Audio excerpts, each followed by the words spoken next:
Like and subscribe. Please get look.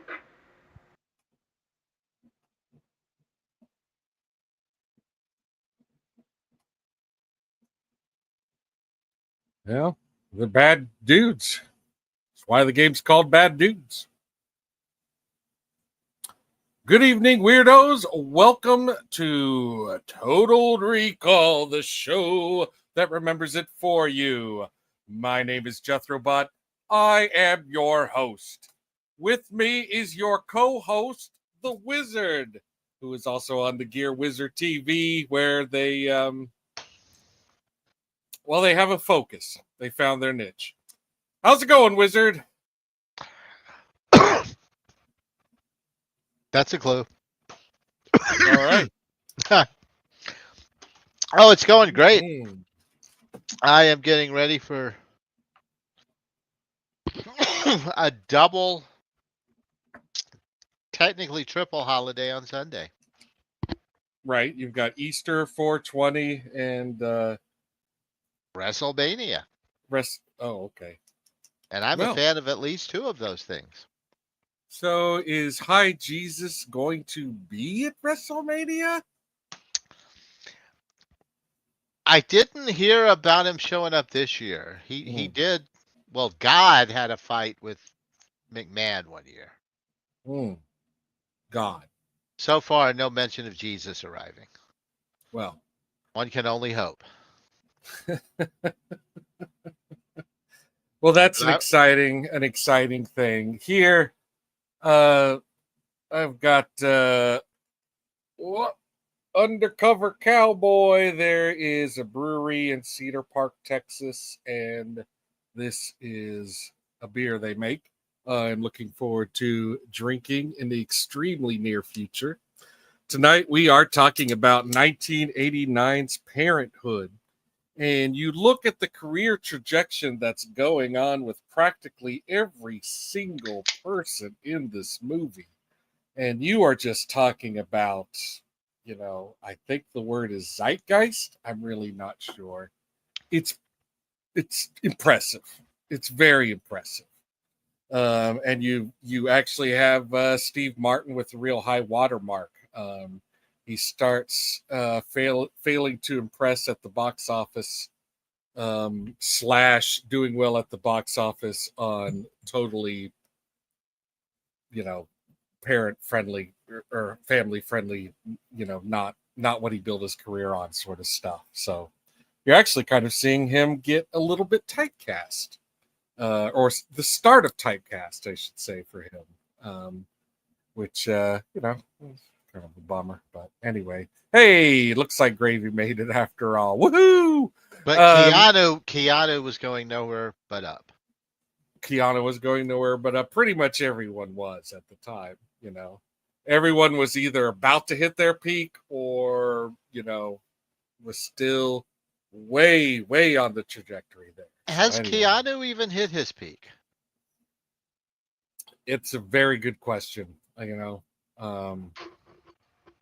We'll see what happens. Like, he has to reinvent himself again after the John Wick thing runs its course, right?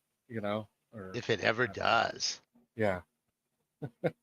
He peaked in Dracula. Yeah, he never did a New England accent again. That was a big failing. God, that movie failed on so many levels. But this movie I do remember from my childhood quite vividly. Although I had not seen it in, probably easily 30 years, I would have to imagine. Because, by the mid to late 90s, I'm not really doing all that much family stuff anymore. There's not that much family gatherings going on where we all hang out and watch the same movie, which would often be a film, if not exactly like, Parenthood, something quite like it. In fact, I think Parenthood might have led to us one time watching Roxanne, and Roxanne talks a lot about sex. And so we didn't actually finish watching Roxanne that night. But anyway. Oh. So I had fond memories of Parenthood, and I even forgot that there was like kind of an anxiety riddled, character in the film. And I was like, man, maybe that's why I liked this movie so much when I was younger. Who knows? But anyway, I had very good memories of it. What about you? You saw this surely. I did. My memories of it were few and far between, however. Yeah. Oh, yeah. It did not make a lasting impression on me. Like I didn't remember disliking it. Yeah. It definitely was not my thing at the time. I would say there was one line from this movie that I really, really remembered. Well, what is it? Because I gave the line that I remembered from this movie. Like, it has some weird cadence that clicked in my brain. And so pretty much my entire adult life, in the back of my brain, there's been like, oh, the bad dudes. Why is it called bad dudes? I've said that to myself many times over the years. But what was yours? They'll let any butt-reaming asshole be a father. Yeah. That whole little monologue. Yeah, that's Keanu. Keanu Really tearing it up. All right, let's bring out our panelists that picked this one and see what she has to say about her memories. Ladies, gentlemen, and all of our friends, it's Bride of Pumpkinhead. Hello. Yeah, Hello. hey, Hello. hey. How's it Hello. going? It's going Hi. great. It's great to see you. Hey, Jeremy. I like your great to be picture. here. I just like the fact that you went with the Buckethead. I did actually look for Buckethead beer that is made here in Austin, but the store we were at didn't have it, so went with the Cowboy instead. But yeah, anyway, we love Bucketheads. We just love them. Yeah, we do. It's a fair assessment. So talk to me about your relationship with this movie prior to revisiting it. So I had seen this movie. I remember being a kid watching it on my couch in my living room, and it was one of those that I watched over and over again. And I couldn't tell you why. But there was a lot of stuff that I related to on the rewatch that I had very little memory of from watching as a kid. So, yeah, I think it just different things struck me. I think the Rick Moranis family I thought was really, really funny, and upon rewatching it, I just felt bad for that kid. Yeah, not as funny. Yeah. And also bad for him. And I mean, bad for everyone. Like, it's just not a good situation. No one's happy. No. Yeah. That was what, we'll talk about it, of course, while we're watching, but that should have been a divorce, right? I mean, come on.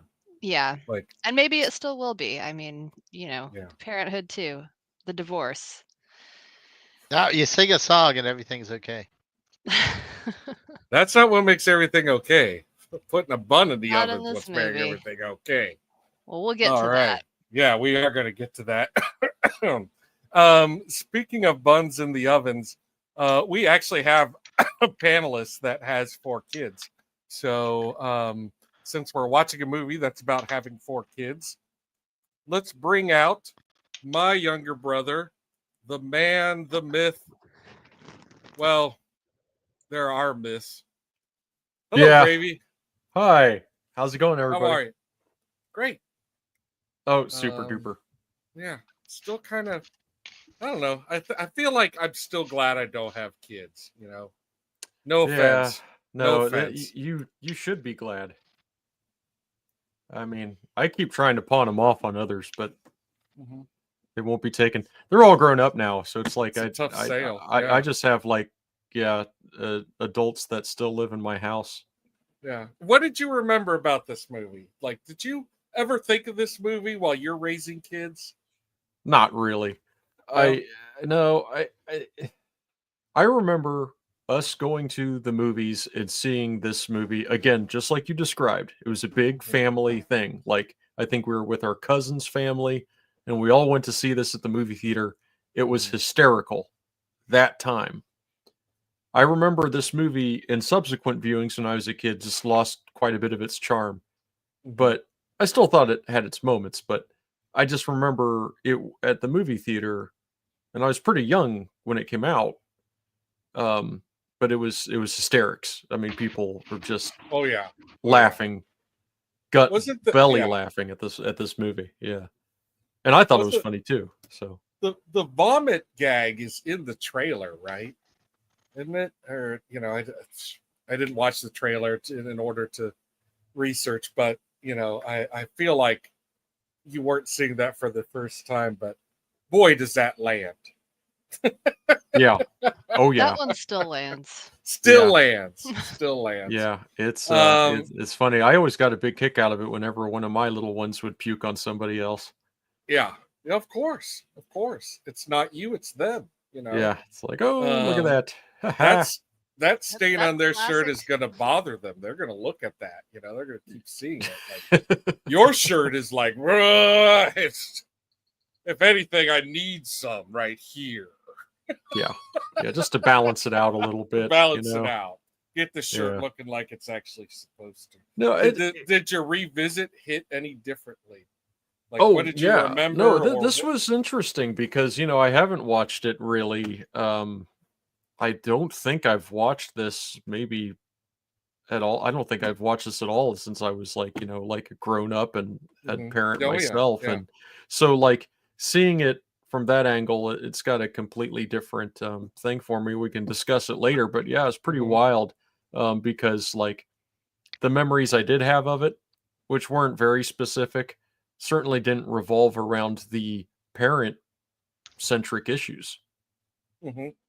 You know, Yeah. but Cool. Well, I am looking forward to hearing you talk about some of the stuff that chimed in, parent-centric issues stuff.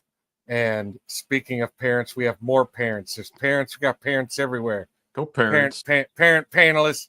We got Babs. Yay. Hi, Babs. Babs. Yay. Hello. Babs, a parent.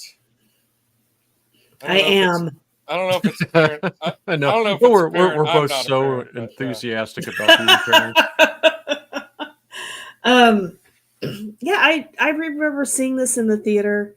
I did enjoy it. Uh-huh. I still like it. Mhm. There is a slightly different edge to it now for me as a parent versus Mhm. seeing it when I was not a parent. Yeah. And there was also still some things in the film that I remembered that I didn't quite care for. Mm-hmm. And on a rewatch, I realized, I still don't care for it. And one of them is Jason Robards. Yeah. I don't like him. Not He's such an asshole. Not a very flattering portrayal No. of the pre-boomer dad. No, not at all. Clearly a huge mistake to have a fourth kid for him. Yeah. And yet the movie proceeds to endorse it anyway. Uh-huh. So I enjoyed it. I think all of the performances are very well crafted, Mm-hmm. and so I still enjoyed it. Mm-hmm. But I was kind of, I thought, well, maybe, I'm older now. I am a parent. Maybe things will soften for me. No, I still don't like him. Still don't like him. Did anything hit different? Was anything? Yeah, there's a few things that hit a lot different, and we'll talk about that when we get into the movie. But yeah, now as you start to see things through, not just as an adult, but through the lens of a parent, and seeing what your kid goes through, whether it's the unfortunate fact that you've got a dad that doesn't want to connect with you as a single mom. That's awful.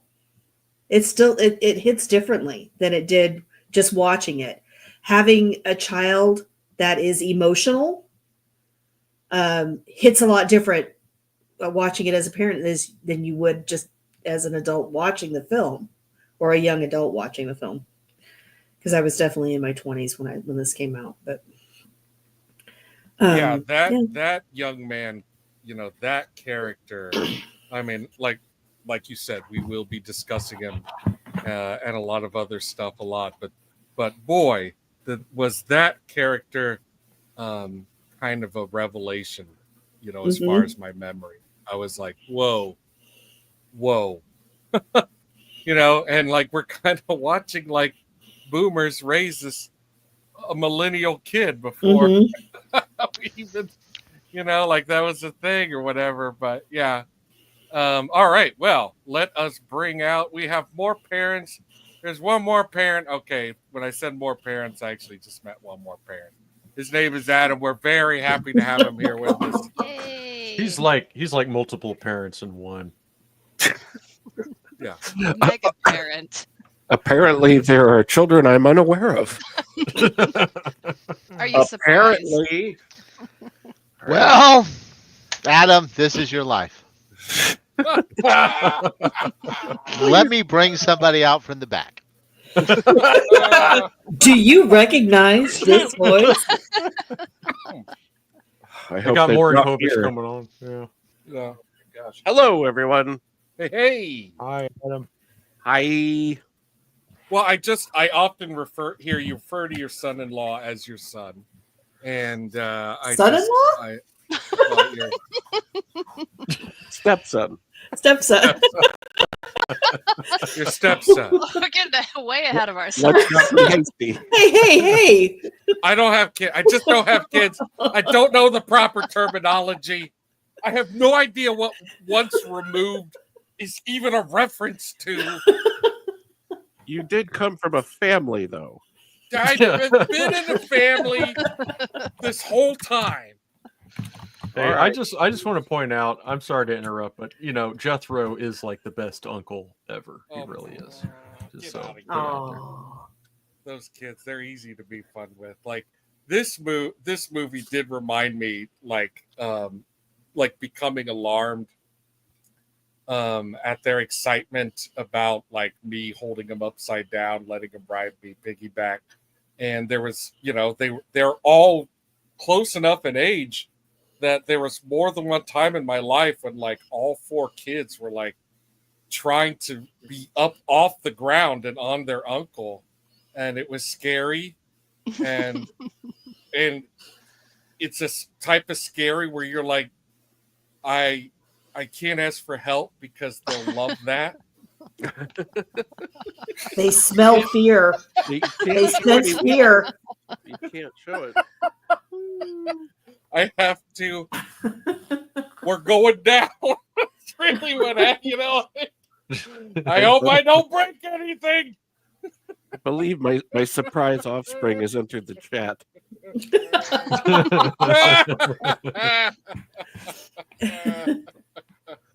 All right. So, Adam, did you ever see this movie before us watching it for the show? I had not. I had not. Watching through it, I realized there were two scenes that I had seen previously, and that was it. Yeah. Um, So that nin- so that 19 chimed in, but yeah. yeah, 1989. I was off to college, so this was not really on my radar at that point. I had stuff to do. Mhm. So yeah, I expect I am a Steve Martin fan, as most people of planet Earth should be. Yeah. But I expected it to be more of a straight comedy. And then I saw the opening credits, and it was directed by Ron Howard, and I said, "Oh, poignant! It's gonna be poignant." Yes. So it was much more of a mix of comedy. Get and ready drama. to get touched. Yeah. And then, Clint Howard came out and touched me twice. You know it. You know it. One for each tooth. Yeah. So I mean, I knew. I would rather have Clint Howard touch me. Oh yes, yes. If I'm Uh, spending time with anyone, That's on you. Yeah, that's. Yeah, Someday, maybe. the whole gamut. When you step back and you take a look at who directed, who produced it, who wrote it, and it's just like a 1980s, a late 1980s hit parade of It's like a checklist for Yeah. for mid. it's a who's who. yeah, But yeah. money, mid makes Yeah. money. Yeah. Yeah. Oh yeah. I'm sure this was a Huge. huge success in the theater. It was, yeah. Yeah, it was. Very popular. if I Come remember. spend 2.5 hours with people you don't like. Uh, I call that Thanksgiving. Yeah, and sometimes on Thanksgiving you would watch Parenthood. Yeah. I didn't, but yeah, Well. and it feels like balls to the wall 1989 in this feature, boy. Yeah, it does. It also, and I mean, and I don't mean this in a way that my life was a sitcom, but it did really remind me of what it was like to grow up with a big family. And I grew up as the youngest of 4 girls plus my half sister Jenna, and I had each of my sisters, they all had kids. I was the baby of the family, and there was a big gap, so I didn't have kids for a long time while they were having kids. But that was what our any birthday party, Christmas, Easter, Mother's Day, whatever, the birthday party scene, that's what our house looked like. Yeah. All the time. Yeah, and this was really Steve Martin was not a parent when he shot this movie. Yeah. Even though he was 44 years old, he still waits another 20 years at least. 20 Really? years? Yeah, he wasn't- didn't become a dad until like 2012 or something like that. You're kidding me. 67 years old when he has his first kid. Whoa. Who do you think he is? Charlie Chaplin? Yeah, I guess he can afford as many nannies as needed. So, Well, because man, I when tell you look at interviews with him when he's talking about this movie and the fact that he's not a parent, and it's clear he understood well in advance what an important job it was, and how, he doesn't come right out and say it because, of course, he's surrounded by Hollywood parents, but he, just kind of seems to infer that his is a career that's not appropriate for raising kids. You're too fucking busy. Yeah. Like you leave your house, you go, somewhere else far away, all the time. You're just, and then when you're done doing that, and you're back home, you have to do press kits and press tours, and Steve Martin got flack for playing this role and looking older than what his character was supposed to be. So, But he's always looked that old. Yeah, he's Yeah. always looked like Yeah. that. He was Yeah. born that old. You know, it's if not. you, Yeah, it's not if you watch especially his fair. his yeah. first TV appearance on the Smothers Brothers show, Yeah. Mhm. he looked old. Mhm. All right. Well, we are doing the movie. We're starting in space. Yay. Freshly roasted peanuts. Get your peanuts is a line spoken by Steve Martin because I thought so. it seems weird that they would do that, but whatever. It turns you find out pretty quickly what's actually going on, so it does kind of make some sense. Yeah, it makes total sense. All right, fine. It makes sense. Well, I mean, I didn't think it was strange at all, Jethro. Jeez. All right, all right. What are we talking about? I don't remember. we're watching a movie.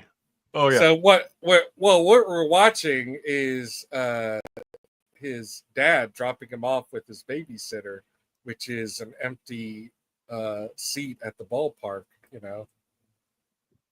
And an usher. He pays the usher to keep an eye on him Right. Yeah. on That's his right. Yeah. birthday. And I've done some stupid things as a dad, but Mhm. I don't think, man, that's pretty bad. Okay. I would Yeah, leave your pretty kid sure with an that's- usher. Well, common people, if you paid attention to the opening credits, you'd know that this show is going to have plot points and spoilers. I'm sorry. Maybe you should what you could do is start the movie now on the TV and watch along. It'd be like watching a movie with us. Doesn't that sound exciting? Are we just assuming he has electricity and a television? I like this opening scene though. I like it when the kid starts talking this way, Mm-hmm. Yeah. and you realize it's being he's verbally expressing the thoughts of a middle-aged man who's probably had a few therapy appointments. Mm-hmm. This was my second favorite part of the movie. Really? Yeah, I believe it. I like this part too, and I mean, Yeah. it's very well constructed. Mm-hmm. Yeah, there was a little bit of art to this. yeah. Well, it's nice that the usher in his head approves of his wife's physical appearance. I think that's important, in a I approve. relationship. Yeah. I do Tom, want Tom Hulse, doesn't really, not. He's kind of like one of these things. It's not like the other when you look at this cast. I mean, he's a name, of course, because of Amadeus, but Well, And Animal House. it suits his character. Yeah, I always think of him from Animal House. oh, that was- really? That Oh, was yeah. Pinto, my friend. I don't know why he got second billing though. Lee This Phoenix. is Lee Phoenix. This is actually the last movie that he'll ever do where he's credited as Lee Phoenix. Mm-hmm. He goes on to use Joaquin from now on. And thankfully, because I am not a fan of this musician, it wasn't too No. overwhelming. When it's happening, it is like that moment in Family Guy where they make fun of him dictating someone's life, and now he's walking up the street. What's he looking at? It's a poster. It was funny. Can't relive it. Shouldn't have tried. I like that part there where the girl goes walking into the drive lane at the parking lot, and he scoops her up. They pulled that off really naturally, and let me tell you, as a guy that's had multiple toddlers and really little people just wandering around where there's cars and stuff. Man, I mean, that happens. Like I've been there more dude, times than I could possibly count. If I had Yeah. kids, at least one of them would have died that way, because I am not responsible enough to prevent that from happening. I am barely responsible enough to stop myself from doing it myself. Yeah, it is amazing. I don't know, somehow like you just seem to kind of muddle through it. Like, Yeah. I mean, the one accomplishment that I credit to myself in my life is that, like, well, I got him to today without losing any of them, to something stupid like that. So Yeah. But did you die? Yeah. Yeah. Getting back to the movie here, when they were in the car and singing the diarrhea song, I totally remembered that. I thought that was great. Yeah. A That lot was of funny. these scenes right here, like with the naked baby, and he's like, how about if I wear this? Of course, the puking scene, which is absolutely hysterical. Like,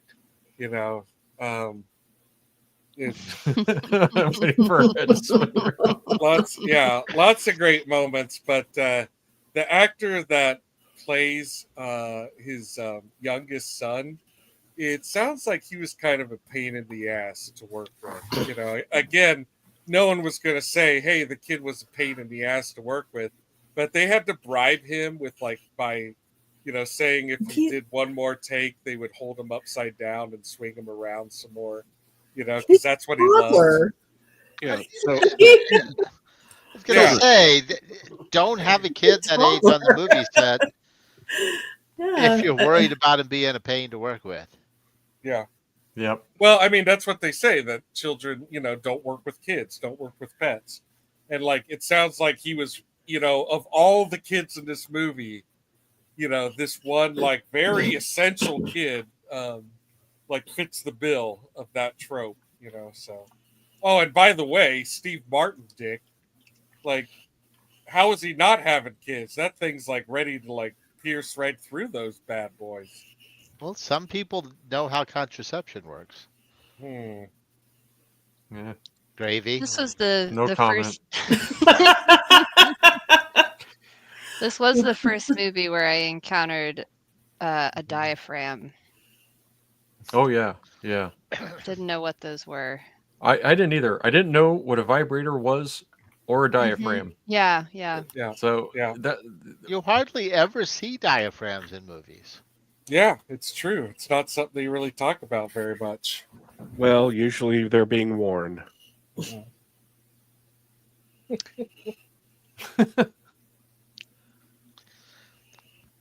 I'm not going to. No. I had something to say. I'm not going to say it. It's okay.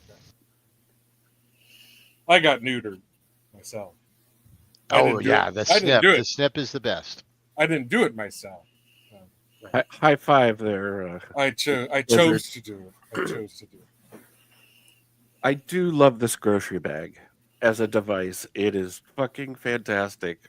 My first time beautiful. Yeah, it's so worn and Hitchcock all the way, baby. This kid's got he spent a lot of time with this bag, perhaps before it carried what it's carrying now. It carried something else, he's just I'll put it in my bad boy bag. Yeah, I'll get that back out, It's great. I love the beat the shit.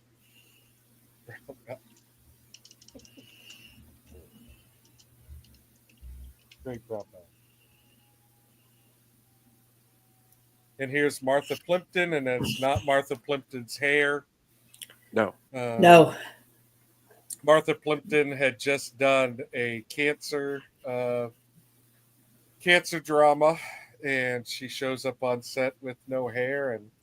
And later on in the movie, there will be some on the set writing by Ron Howard to help her get rid of that wig. Because the wig is terrible. Second show in a row with a terrible wig. Yeah.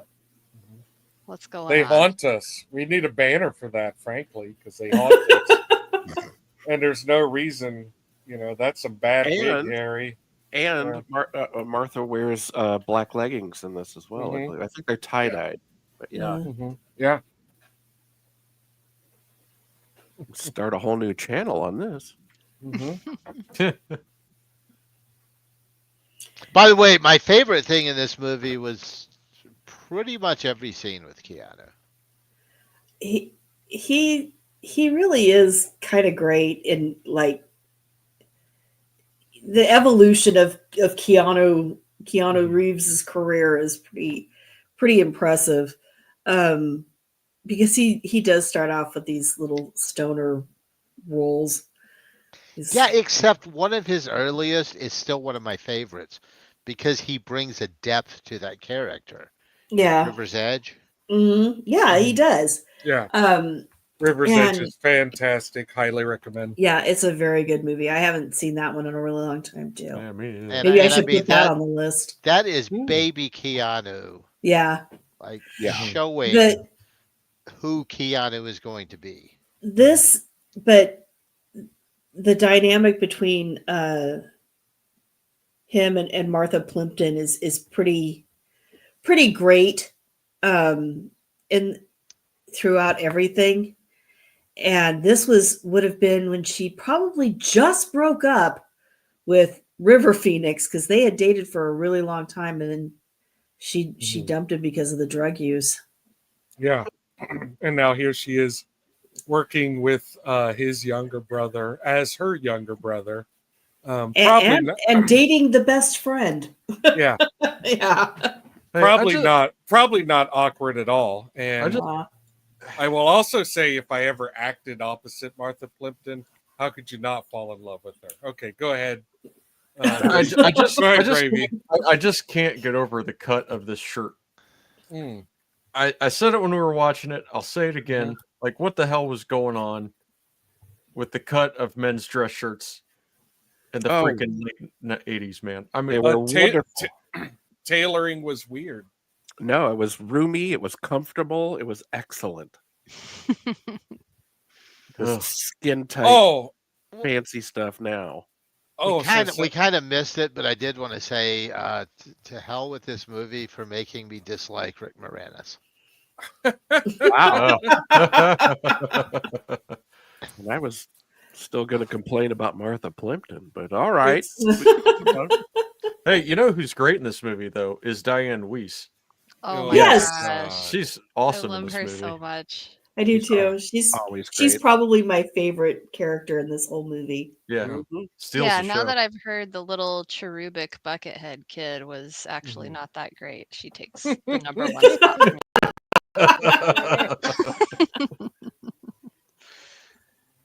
me. Always great background action in this movie.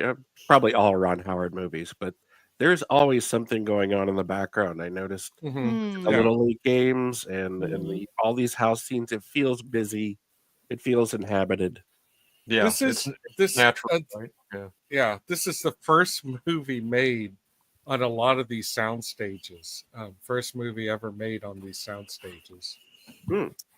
And it's Universal Studios, Florida. First film ever shot there. Wow. And a lot of this stuff, like, there are many, if you look for them, telltale signs that this is Florida and not St. Louis at all.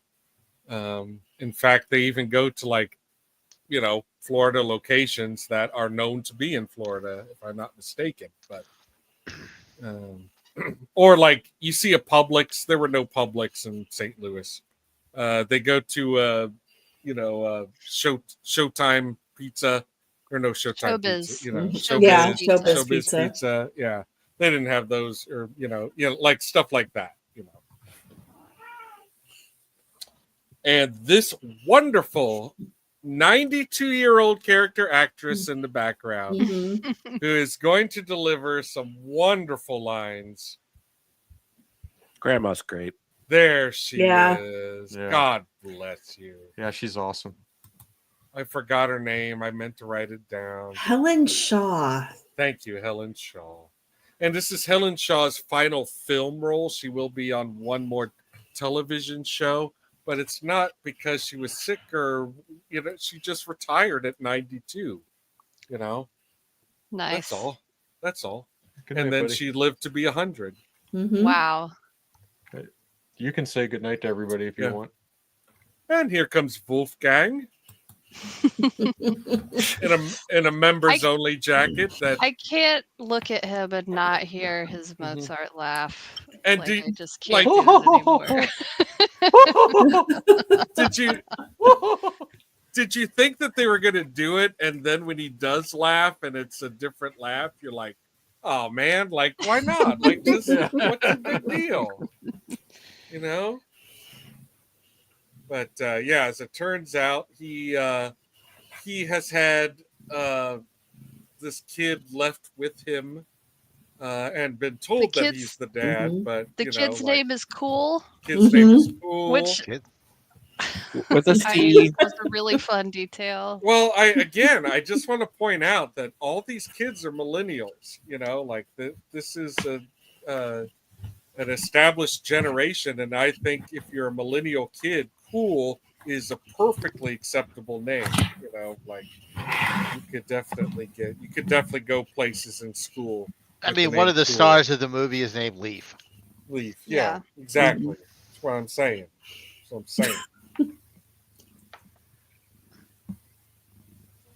So yeah, we are in my grandmother's house right now. Like it does feel. I don't know. Maybe that was one of the reasons it really resonated upon watching it. Was it just felt familiar? Mhm. Yeah, this dude's. I hate saying his last name. It's one of those. Hulse? words. Hulse. Tom Hulse. You could just say Amadeus if you want, or Wolfgang. Yeah. We'll Yeah. know what you Or call him Pinto.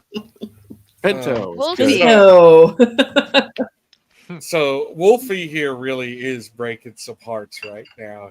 Like this is not a feel-good moment in the movie where he's talking about all his success stories. And like if you didn't grow up in the 80s, you might not know that, like, at this point in time, members only jackets is code for coke. The fad's over.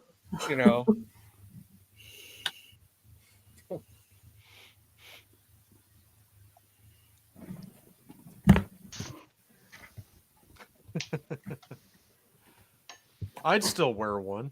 Mhm. I was really surprised at how many of the people in this movie had not been in a previous Total Recall episode. Diane Weiss, never had her in an episode. Same with Schoenberg.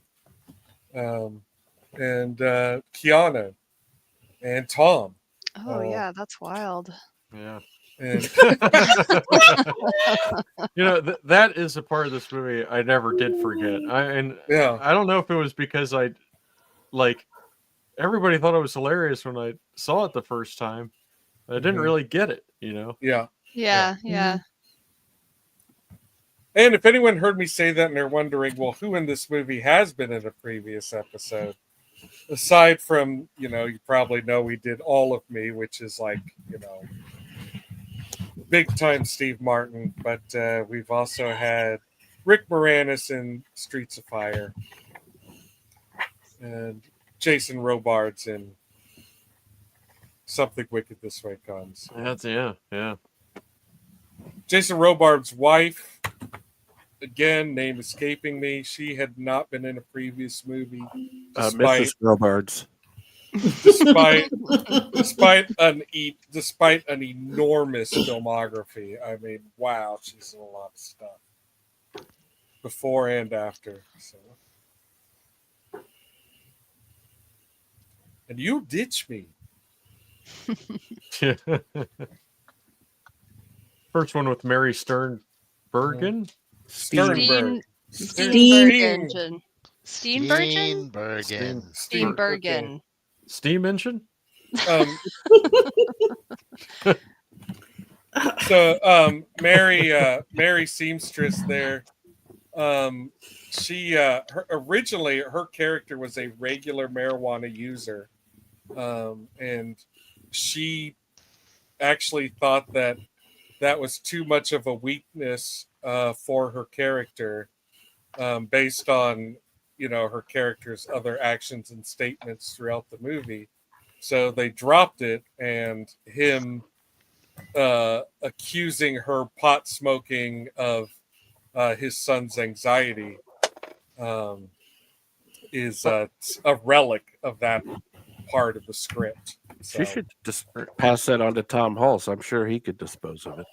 Yeah, we'll get it taken care of. I think it's funny too, because they keep talking about this boy's behavior, and you keep saying anxiety, as you should, because that would be the appropriate term, or at least close, I would guess. But not once in this movie do they say the word anxiety. Oh, really? No, they never no. call it anxiety. They never, because did in that. 1989 that wasn't a thing that you had for kids. No, What Whoa. no, he's just a special ed kid. Yeah, Dang. he's sensitive. Yeah, I got that one.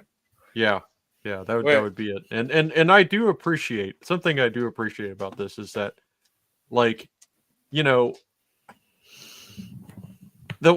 way he just talks about the stigma, right? Like of your child having special needs or something like that. Like, being singled out. Yeah. Right. Like, it's a lot of like other things in this movie on that subject. It's kind of admirable that they're trying to approach it, but it is clumsy and very much a product of the times. And I think even by 1989 standards, it's a bit unsophisticated. Yeah. But so are these people. I mean, that's I think right. I think a lot of that is telling, because if you look at how the household that Gil was raised in under Jason Robards' roof at the time, you would get that. You would have that come across as, oh God, something's going to be labeled as weird or something. And I was that kid, and in the 60s and 70s, and that's how I was treated.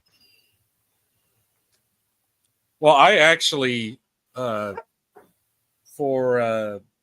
6 months, half the school year, I was in a I was actually in the special ed class. I think it was 4th or 5th grade, something like that. And it was like just a grouping of problem kids that needed too much time. And some of them were like, I mean, I was like super hyperactive, like uncontrollably hyperactive was really my diagnosis. I'm glad you defeated that. I can't give you any advice. I was in some special classes. They didn't know what to do. I was either put in gifted or slow. They didn't know what to do. The worst part of it was then the second half of that year, they just dropped me back in Gen Pop.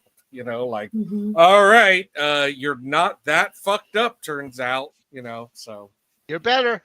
And and I actually would have much rather just stayed with that class, because there was like a good 4 or 5 kids in that class that I got along with really well, probably because we had the same mixture of like,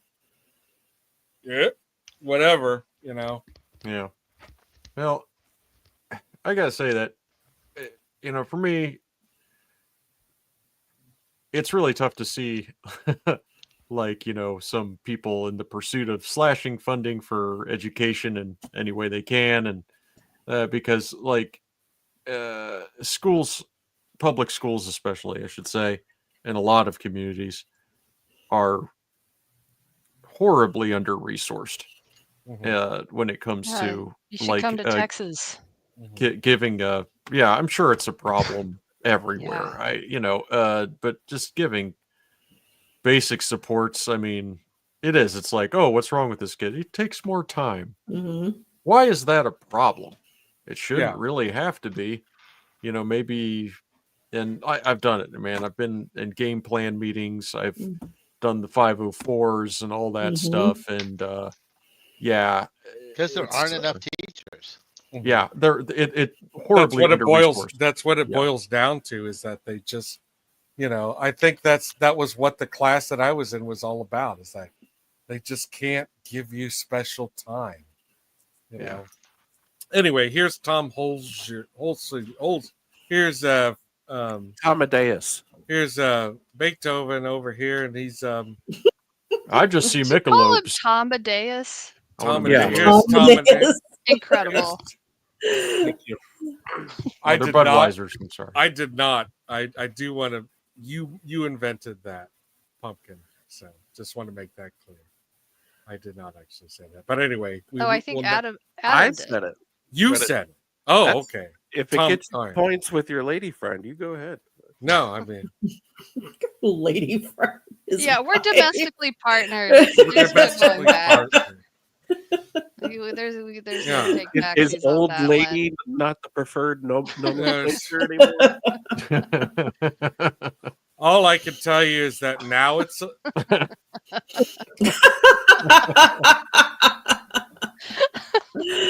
Tomadeus, Tomadeus. Tomadeus, Tomadeus, Tomadeus. Rock me, Tomadeus.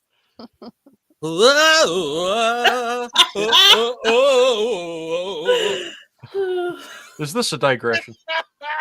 It is now. I So this is the talk about the diaphragm, right?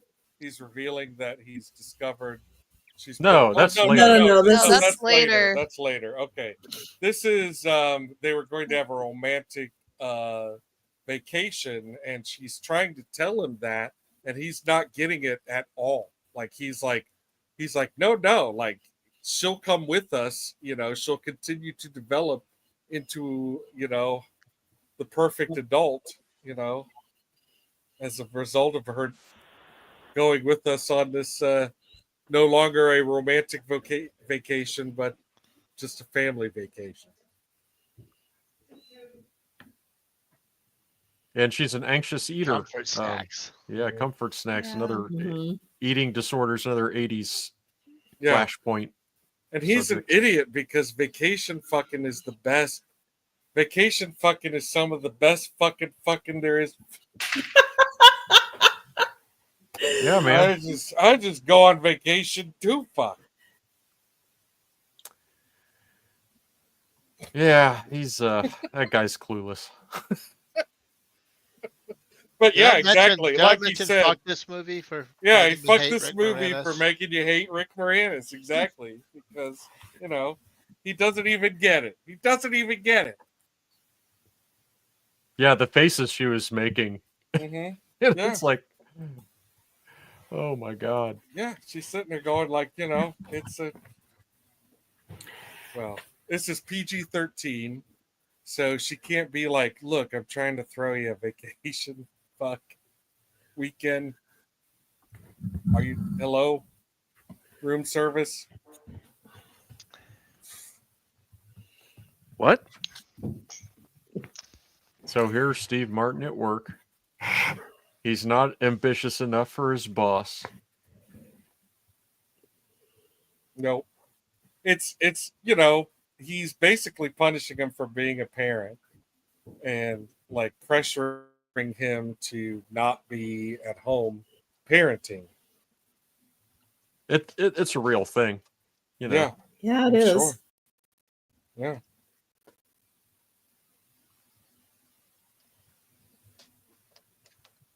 That's one messed up little dude.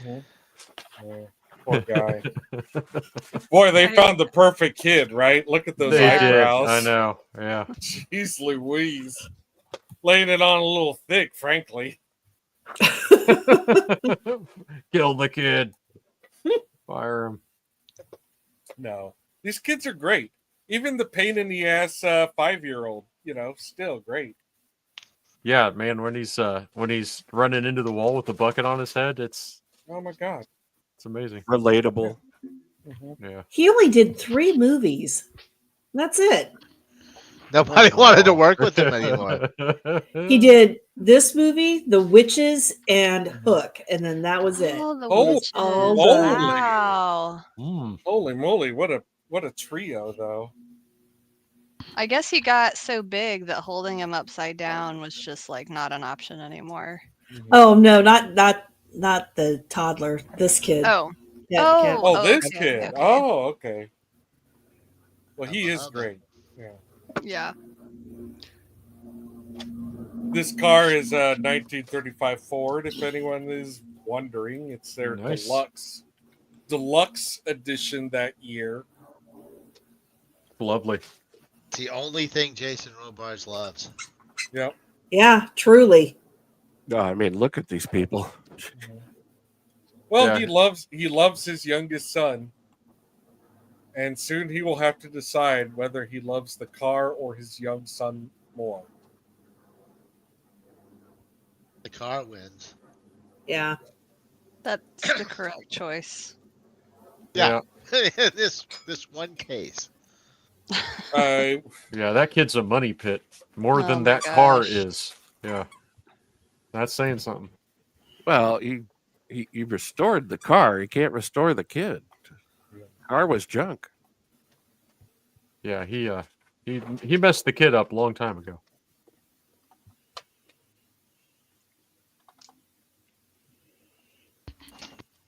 well, you get the feeling that that kid probably got a completely different parental style than Steve Martin's character, you know? Yeah. And Rick Moranis' character screams like, you know, I was in the room all by myself all day, you know, sort of. Yeah, it doesn't pick up on the social cues from his wife, that's for sure. No. Well, Tom Amadeus is the youngest, right? So that Yes. Yes. that checks out. Yeah. Yeah. Yeah. No offense, Tom- Babs.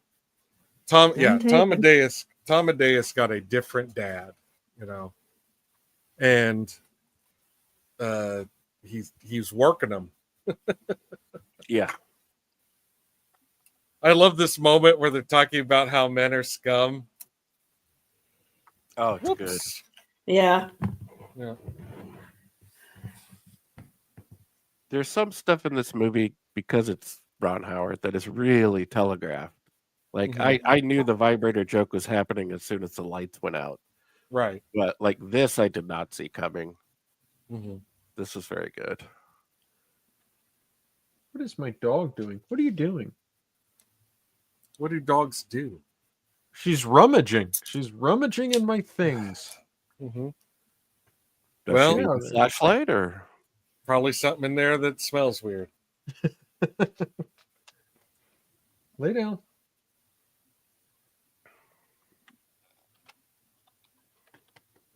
I will say, getting to Tom Hulse's character,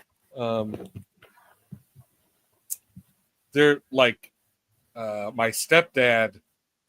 His parents wound up raising, you know, their grandkids as a result of some, you know, unfortunate family chicanery and whatnot, and it didn't, you know, it didn't work out.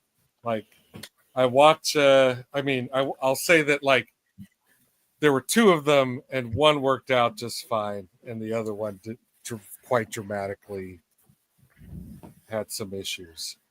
My sister ended up raising her 2 grandsons. Uh-huh. Yeah. Hmm.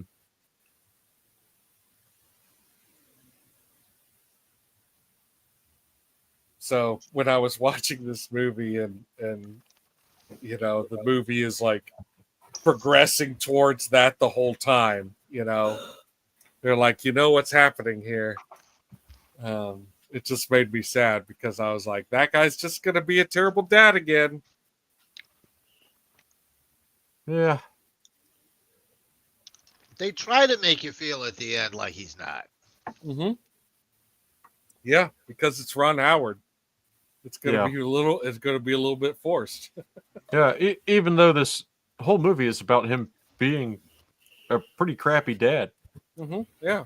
Yeah, I mean, they just established that with the opening scene right off the bat. How is Ron Howard's dad feeling seeing this? I mean, he actually appears in the movie. Yeah, he does. Rance Really? Howard. I did Well, not. Rance Howard was a character actor from the 50s. Yeah. Yeah. They made And Oh, go ahead. No, go ahead. Oh, I was just going to say they made no secret that this movie is, in fact, that's Rance there, right? Yeah. Introducing him. Yeah. Yeah. They made no secret that this was based on the experiences of Ron Howard, the producer, Oh. and the two screenwriters, Oh my goodness. Babalu and Lowell Gans. Gans. Yeah. Yeah, and it's a family affair, truly, because even Bryce Dallas Howard is in here. Like, everybody's kids are in this movie at some point or another. Yeah, that's a point that Steve Martin made in interviews. He was like, there were times when like there's like 30, 40 kids running around, and it is just, wild. And it was like his first experience, ever with something like that, But what were we gonna say, Gravy? Oh, I was like, was Bryce Dallas Howard like one of the babies at the end of this thing? Or oh, okay. Yeah, she's one of the kids running around at I think it's either the play or the birthday party. I'm not sure. It's the play, right? Maybe.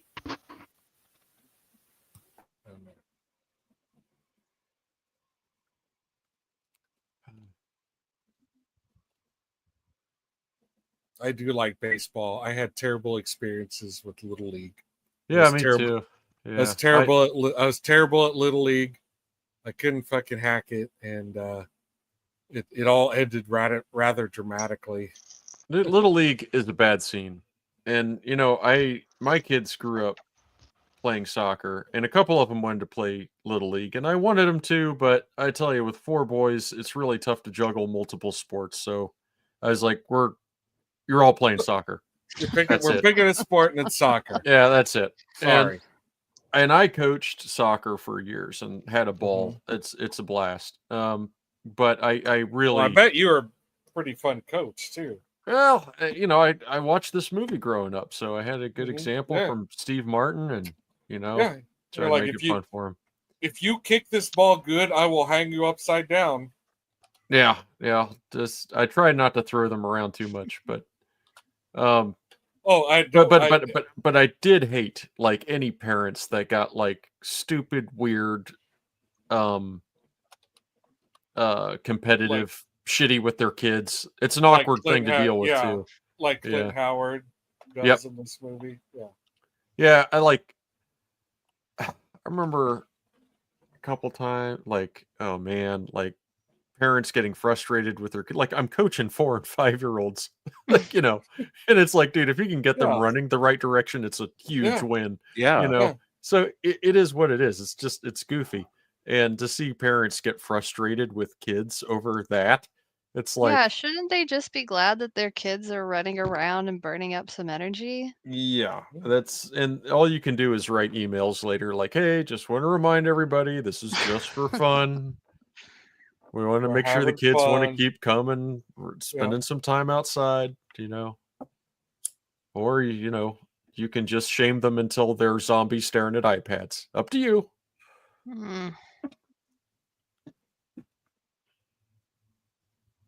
Oh, yeah. The diaphragm scene. Yeah. I mean, who the hell has an argument with their wife when they're wearing a slip like that? I do not dumbass. know. It's baffling. I do not know. I don't know. Like, I'd be like, you want a baby? All right, let's make fun right now. Yeah. I just don't get it at all. She's like, let's go on this vacation, or here, look at me just reading a magazine in this, like, fantastic underwear. No. You do what you're doing. Rick is an ignoramus. Yeah, I don't love this role for him either. Like, I really do enjoy Rick Moranis quite a bit, and he's in a lot of movies that I like a lot. But I just did not like this role for him. They tried to give it to Jeff Goldblum before they approached Rick. In fact, Rick had to shoot this at the same time as Ghostbusters 2, and yes, Nobody had to do Ghostbusters 2. That's a choice, and life is not a choice. Had to happen, Adam. It had Yeah. to happen. Well, I hope you're satisfied. I'll put it this way: he had already agreed. He had already agreed to do Ghostbusters 2. How about that? Also, I don't think anyone working at Ghostbusters 2 exactly saw how shitty it was until the movie came out. I think that happens sometimes. I don't know. I can see it. I'm not defending Ghostbusters 2. Fuck that movie. It's terrible. I mean, it really is just a rework of Ghostbusters 1. It's just awful. With Vigo. Yeah, Ego's the best thing in that movie. Yeah. No, the little henchman. guy. Yeah, The Vigo's henchman, henchman. yeah. He's the best thing in that movie. Without Vigo, there is no him. Yeah, this is really sad. This scene where he's trying to call his dad. Oh, it's heartbreaking. It's absolutely heartbreaking. Been there, made that call. Man, Yeah. I Been really there, watched my son make that call. I've seen your Oh, son damn make it. that call as well. Damn it. Yeah, I'm my sorry. heart goes out to you guys over that stuff. I find it baffling. I've known a lot of kids who's with absent fathers. A shocking amount Yeah. of people, you encounter in that situation in one regard or another. As a father myself, I find it inexplicable. I don't get it. Well, Don't get it at all. maybe you should form a team of armed fathers to kill these people. Well, they don't deserve much shoot 'em. better. I tell you that. Shoot them in the Yeah. shoot them in the balls. My parents were kids when they had me, so I'm fairly certain that my mother got pregnant in high school with me. She had graduated before I was born. My dad looks like he's being marched down the Green Mile in their wedding pictures. He's Oh, man. he- Oh, dude. he's a teenager and he's terrified. So Yep. he was in no business having a child, and it was just Yeah. it just happens sometimes. I mean, that's just how it worked, like I was, rather shocked because I had known these people for decades before it was revealed to me that my uncle was born early, Mhm. a full-grown baby. It's just one of those things that I guess used to happen back in the 50s. Oh, yeah. Oh, Yeah. sure, they were premature. Yes, they were premature 11-pound motherfuckers. Mhm. Well, the doctors say he'll probably be fine, though. Yeah. No worries. We don't need the tank on this one. Right. Yeah. Roll it out. Yeah. Just remember, sex didn't actually exist until about the 60s or maybe 70s, Certainly not back when things were black and white. That's Yeah. right. Storks. They had storks back then. Mhm. You couldn't show two people in the same bed on TV Wow. at that time. Wow. It's amazing. Who was it that broke that? I can never remember what was the first show to show us a double bed. Wasn't it I Love Lucy? No, Mhm. No, they had single beds, and They she had was single- not allowed Brady Bunch had single to beds. say the word pregnant. Yeah, she Was Oh it my god. she had a Bewitched? baby without being pregnant. Was I it was gonna say- Bewitched? I was gonna say, I bet it's Bob Newhart. It definitely happened on Bob Newhart. I don't seem to know if that recall. was first. I do seem It to was- recall Bewitched and them having a single bed, like a shared bed. A share. And to be fair, Green Acres, they had a shared bed. Mm. Really? Yes. I'm I- gonna Green Acres, by the way, was the first TV show to have one of the characters interact with the credits at the end. How about that? I know that my mom got married to her first husband when she was 17, right out of high school. And like she graduated and then a month later she got married. Oh, and she had this was what they did. My granddad told her that she didn't need to go to college. She needed to have a husband that would take care of her. And so at 17, she got married right out of high school. It was 1954. And she had my oldest sister, Cindy, at 19.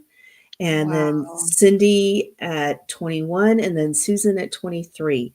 And by the time she was 25, she was divorced with 3 kids. So, God. Holy moly. yeah. Yikes.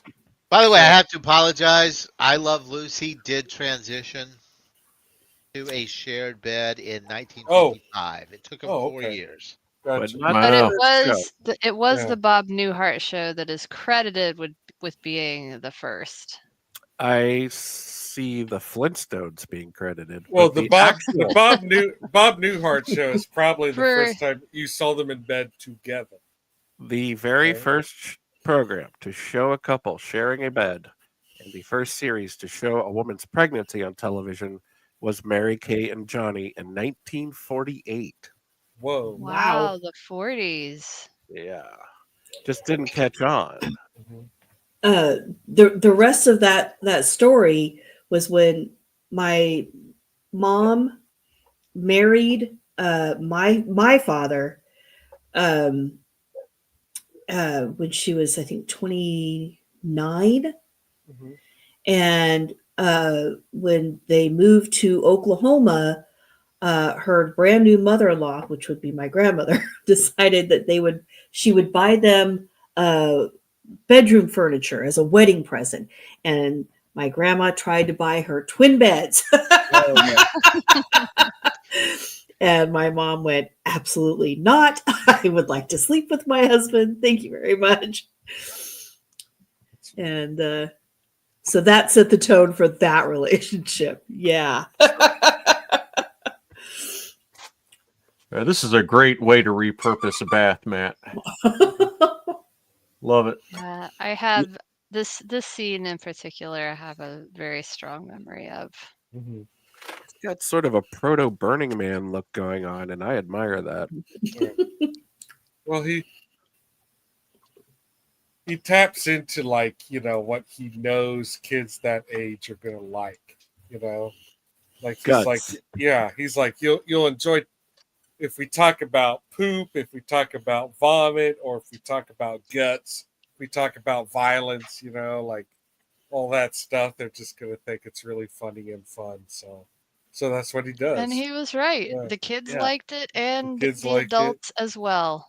Yeah, I still like it. It still speaks Yeah. to me. You never outgrow, guts talk. And then follow it up with balloon animals. Mm-hmm. It's great. And it is a lot of fun if you're an adult and you can get a group of kids like laughing and having fun. Yeah. Whatever. And if you can't, you can just beat them, I Teach think it's them how to awesome when smoke. you can pay somebody to do that for you and you can leave. There you go. But that's why I'm not a father. What's he? Well, oh, I yeah. am very glad I did not become a father at the age. Like, you think about the first time you had sex and like how that could have actually been you becoming a parent. Nope. Which is what happens to some people. Like, it's just Like my Dude. parents. Yeah.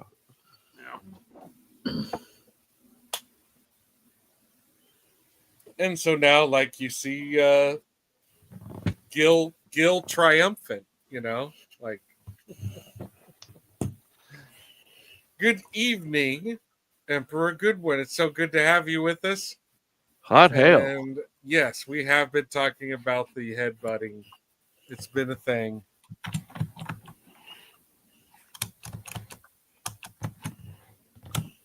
It has an avatar. There we go. Yeah. Welcome, Emperor Buckethead. And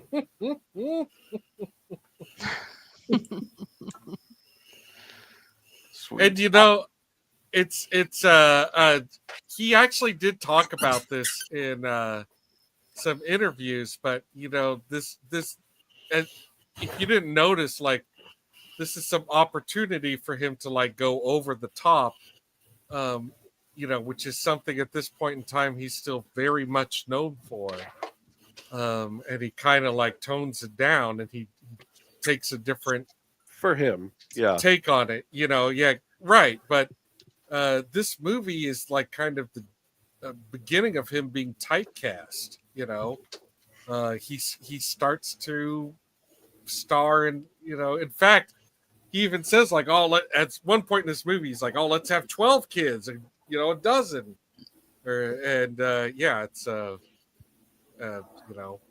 it's premonition. He winds up in a movie called Cheaper by the Dozen. He winds up in movies called Father of the Bride. He winds up in all these, and anything he tries to do at that time that breaks from this mold flops big time. So he's stuck. He's stuck with this role now. What are we gonna say? Oh, you answered my question. I was wondering if he was complaining about being typecast because you careful what you wish for, buddy. Yeah, I don't know if he ever really complained about it, or if it's just kind of what happened. But if he wanted to make money at the box office, he was going to have to do this role again.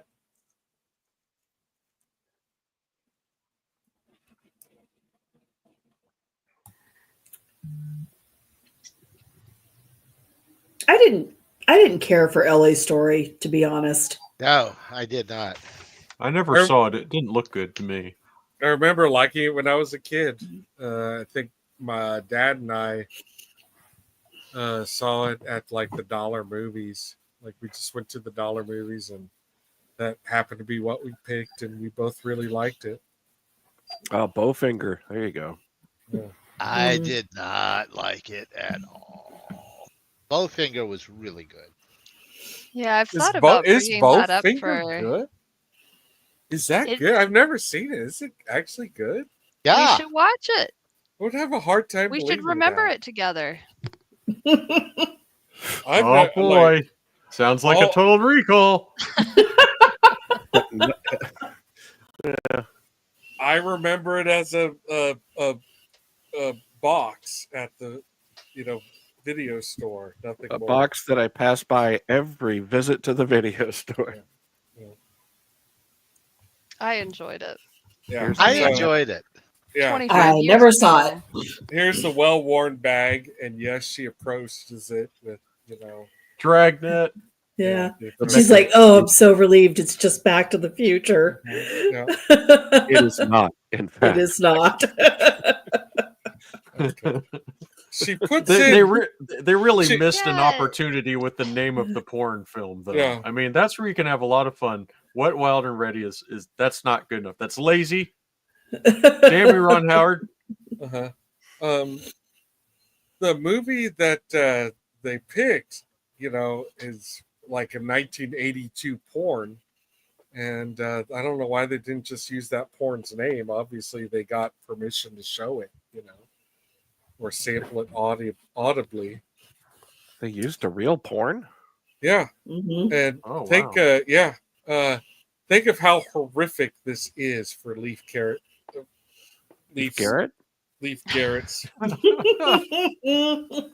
Because at the age that he would have seen this, Leaf Leaf Phoenix. Think of how terrible this would be for him. I mean, that would just be a fucking nightmare. To walk Yeah. into your room and your mom is Mm-hmm. watching. Your mom is watching the porn that you have, and then also so is your grandma. Mm-hmm. And she has comments. Uh-huh. And she Yes. touched the matching bag. Yeah. What are you doing? I do like the shot of under the bed with all the tissues underneath it. That's Mhm. pretty great. Oh, I didn't pick that one up. Oh yeah, and it's a minefield. under Uh-huh. there. As it would be. I mean, Oh yeah. I remember that age. You got to clean that shit up. Yeah. Yeah. I mean, kids that age, like, man, you don't want to go in there and be picking up any socks, man. You get one of those little claws, those little grabbers like old folks use. Mhm. It's like toxic You waste, man. Yeah, Uh, you cut Gravy, yourself on the gra- gym sock. Gravy has 4 boys.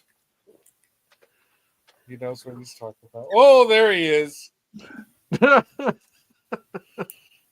Dude. Also reminiscent of Johnny Mnemonic, probably, right? I don't know. That's his haircut, right? Oh, No, he's got more of a buzz cut in Johnny Mnemonic. Dude, He's that more would be basic. Yeah, a good he's very recall. businessy. he's I haven't more seen Yeah. business. Johnny Mnemonic since the theater, man. I have no love that idea. movie. We It's a good watch one. it frequently at We Love Video, and it never disappoints. Shit, Mick, who is next? Because you've gone, I've gone.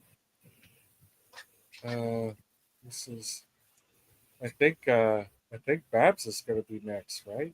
Is that right? I don't know. I just picked Soap Dish not that long ago. Well, we don't have that many panelists right now. Oh, Is Adam next? Hang the on. Adam. Babs usually goes before me, but I can rustle something up here. Hang on. So Soap Dish. Soap Dish Two was. Stars was me. Right Away was you. Uh-huh. Warlock. Oh, it is my turn. It's your turn. Okay. Parenthood. So yeah. You don't I've have been to pick working right on now. a spreadsheet for this very thing, Hey, but I haven't finished it. that's my baby. That's my domestic partner right there. Spreadsheet. She making a spreadsheet. And so here he and Martha Plimpton have shaved their heads so that Martha Plimpton no longer has to wear that terrible wig that was necessitated by her shaving her head roll. And I do have to agree with you guys that all the times that like you're watching this like new relationship and it's the way that they fight and the way they respond to fighting and the whole their whole experience, it's fun to watch. It's familiar, it's reminiscent. And And I'd just like to point out that Keanu Reeves was totally cool with shaving his head to a horrible haircut mhm. to help out his co-star. I So- believe that. He's a giver. Totally Yeah. classy. So I this think is Keanu Reeves must be a great dude. I don't see any way around it. No, everything I've ever heard, Mhm. nobody has a bad word to say. Yeah, he's like well liked and loved by anybody that's like ever worked with him. I don't know if I would say no one has anything bad to say about him. What have you heard? I have never heard a bad I've word. never heard a bad word about him. Well, he's in Dracula. Well, that's A bad movie. That's a performance, not him personally. I'm in the minority here. Yeah, his performance in Dracula is not very good, but I still enjoy that movie. I'm not Yeah, gonna lie. I do You're actually enjoy allowed that movie to too. like bad movies. I love some no. bad movies. Yep. I do enjoy Dracula. I do think it's way too long. Like not only should he have done that whole thing as far as the production, he also should have done it with the length, and been like, look, I made an old school movie and it's old school 80 minutes long. Yeah. Well, By the whatever. way, is it smart to take a kid with anxiety issues to one of these establishments? Let's discuss. Yeah, this is the second time they've been there, right? Yeah. Oh, I guess so. Yeah. Well, I loved them. You know, well, that's the thing though. Is like, you know, again, I don't have kids, but like, when you go to like Showbiz Pizza as an adult, are you like, is it always in the back of your head? Are you like, is this going to go great or is there going to be a meltdown? What's it going to be? You know, like, See, I went as an adult how's with- tonight going? That's I went as going an adult anywhere, man. without kids. That's going anywhere. It's going anywhere. Yeah, you got little kids. That meltdown, man. That's in the back pocket. Mhm. Anytime, anywhere.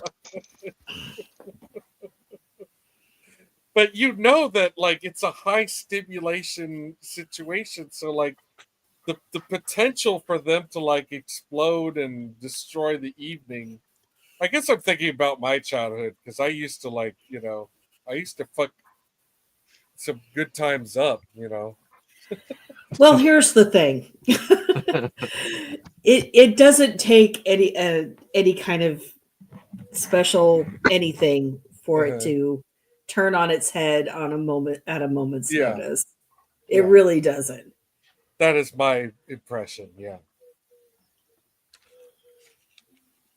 Yeah, that's pretty much it. And you know, I hope people have learned now. But like, you know, when we were kids growing up in the '80s, like it was like an unlimited open tap on soda and crap like that. You know, and Mhm.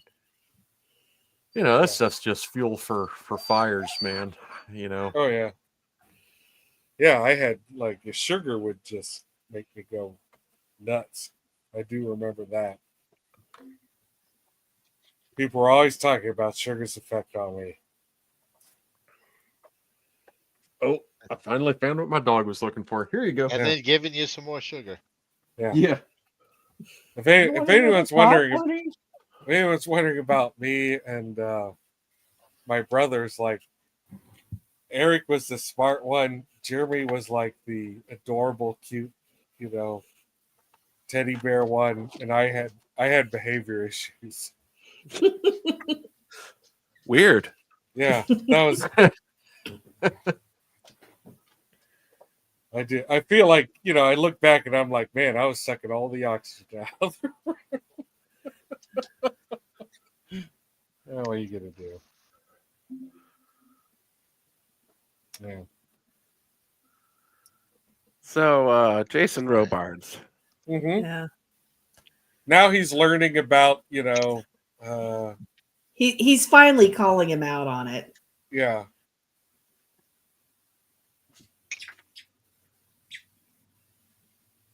Yeah, his youngest son, whom he typically adores, is a gambler,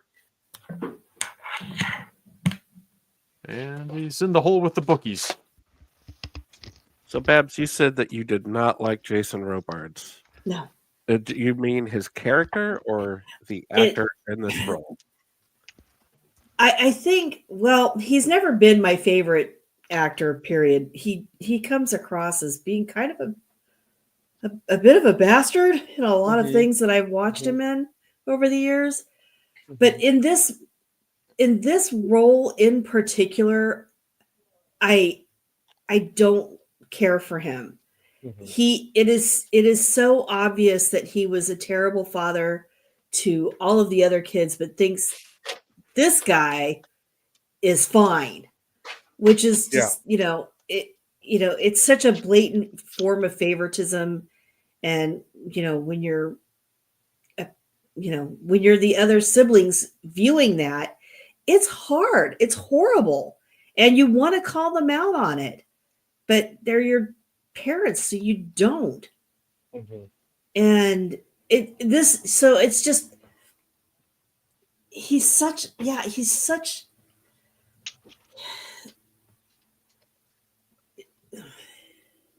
Well, he's not a It's good dad, but that's he's the not character. he's though. not a good dad. And that's the character. And so yes, it's this particular performance that and the person that he's portraying, the character that I don't like. Yeah. He's just such a bastard. He's lived vicariously through his youngest son, Mhm. and now And now, that's like yeah, it's and now that that's it's collapsed, yeah.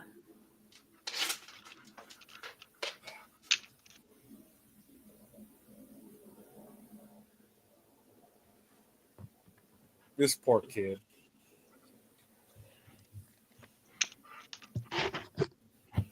Yeah, when you got some guy leering at his kid like she's a science experiment, that's a bad scene, man. Mhm.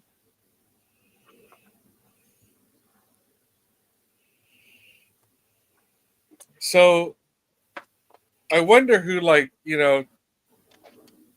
when they were first making this script, come together, their initial idea is that it would be a little bit more madcap and um, episodic. They're actually kind of just thinking that Parenthood would be a series of skits, maybe. And as it started to turn into a story, and started to turn into a drama,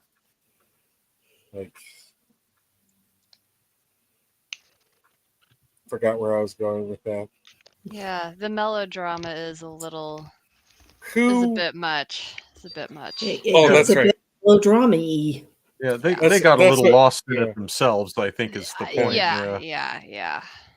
That's what I was thinking. I was like, who in their circle was Rick Moranis, and how did they feel seeing this movie? Because they're like, these were our experiences, and we just kind of wanted to share real what it feels like to be a parent experiences, and that's what the skits would be centered around. So somebody was fucking Rick Moranis, that had to hurt. It probably wasn't quite that bad, though, in Yeah, reality. They amped it up for the movie, I'm sure. yeah. Dial it up to 11. Mm-hmm. What the hell is this jacket? Yeah, look at her jeans, man. Those are amazing.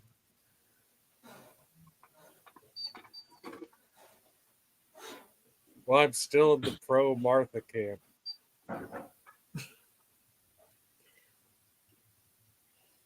Would you say she's the most talented of the Carradines? No. Is she so whose daughter is she? David's? She's or Keith Carradine's Carradine's daughter. Well, Keith Carradine is my favorite Carradine. I do love this scene. Mm-hmm. Yeah. She's like, I was at Woodstock. Yeah. He's like, I was at Woodstock. Oh, really? I thought you looked familiar.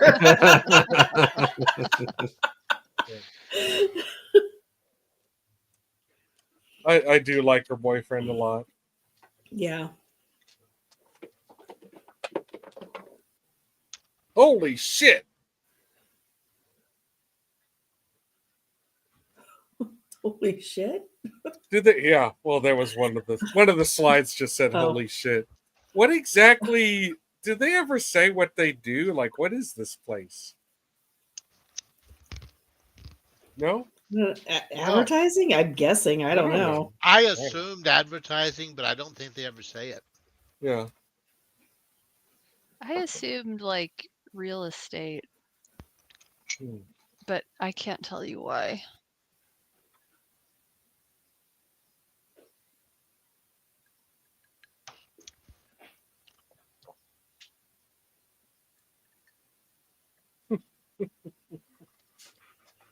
The guy looks too much like Seth Meyers. He does. Oh my god. That scene's embarrassing because I have a fake cactus in my office. I would.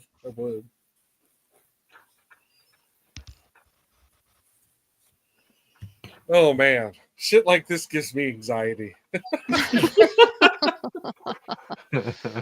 Oh boy. You know, I have a mini DV tape, and I still have the all the film that Eli pulled out of it when he was a toddler. Oh boy. Yeah, I think he was about 4 when he did it, and it was like some film that I shot on a camcorder of him and his little baby brothers like out in the backyard.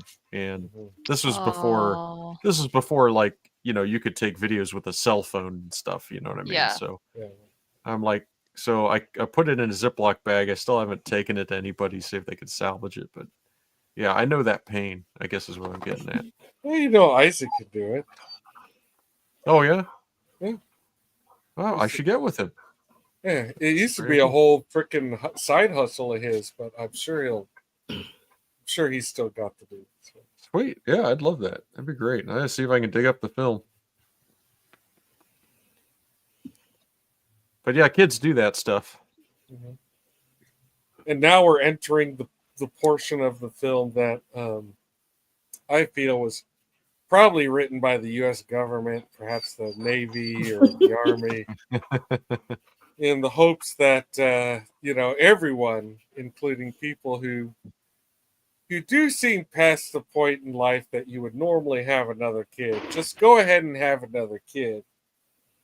Because we don't know what Russia's going to do. It's 1989. Things are weird. We're not sure where things are going. Yeah, see, and it all came back around, didn't it? See, Uh-huh. back We have to around. bolster.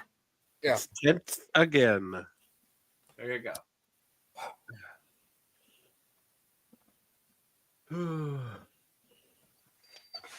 But yeah, I'm glad that you mentioned, Gravy, that this is a real thing, because I assumed that it was. That even though it's illegal to discriminate against someone for being a parent in the workplace, that is very likely a thing that happens anyway. Yeah, it's Of course. I mean, Especially females. no doubt. I'm sure it's far worse. Yeah. Yeah, I mean, that was like, Listen, it wasn't that long ago when, I mean, my mom got the house in the divorce, but otherwise, she would have never been able to have a house. Yeah. She couldn't have a credit card in her own name without having a husband sign for it first. wow. Or get permission for it first. I mean, all of these things were like true all the way up through, the 80s.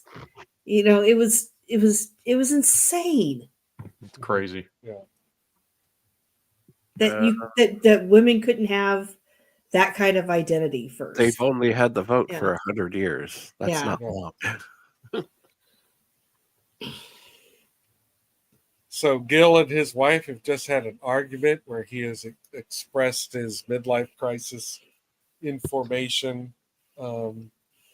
because he's quit his job, and I think probably he thought that's it, like I'm gonna, it's time to second act this bitch.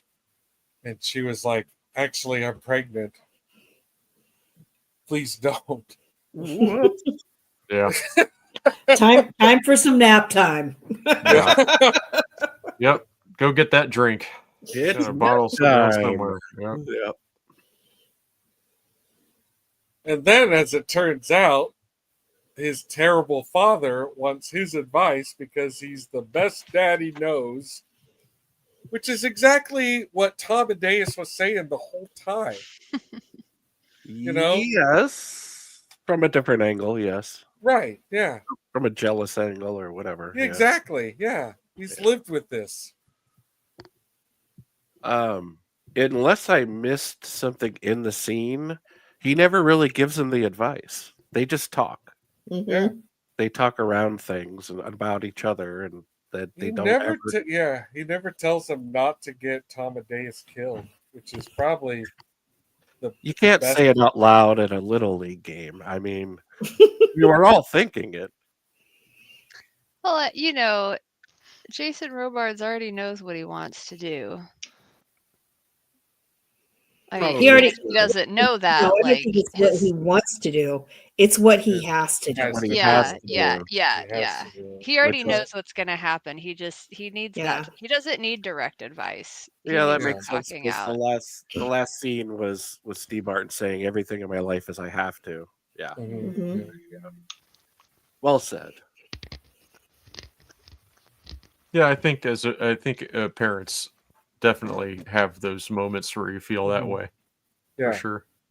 I mean, Well, that's- everybody does to an extent, but I think to parents, it's Well, To if you're- me, it really felt like a midlife crisis moment where you're just Yeah. like, like, well, here's how I feel about where I'm at professionally.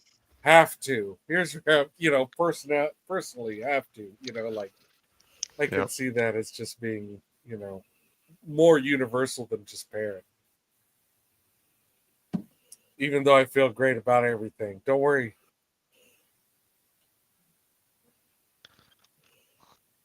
It's gonna be 50 in 4 months.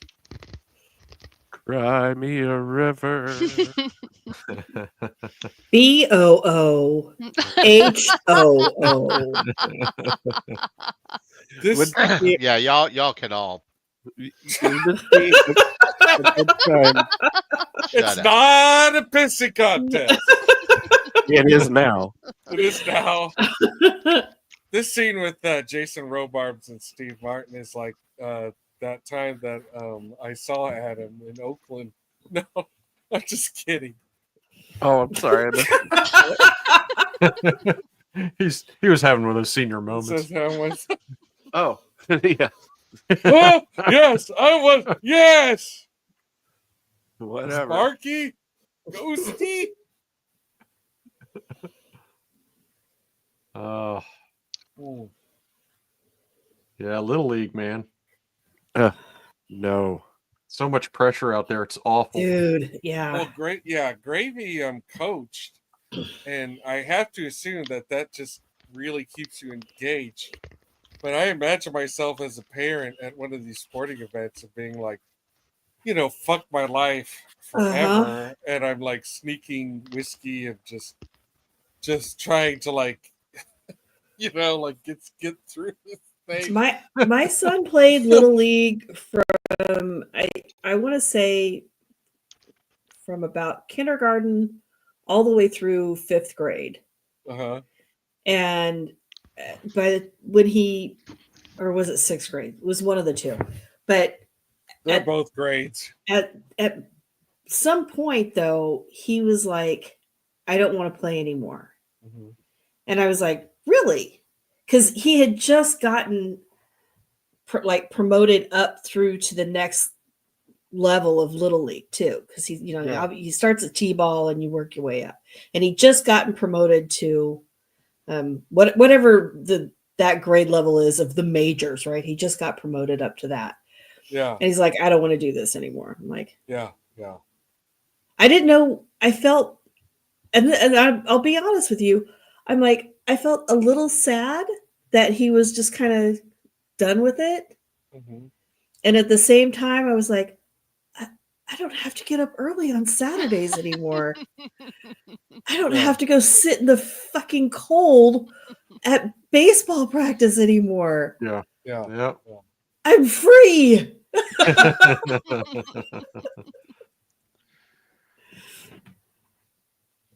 I can see that. Yeah. While you were talking, Steve Martin did finally get to do a little Steve Martin cutting loose, which probably Ron Howard shouldn't have used, honestly, because it sticks out like a sore thumb, in my opinion. Mhm. I agree. Yeah, it does.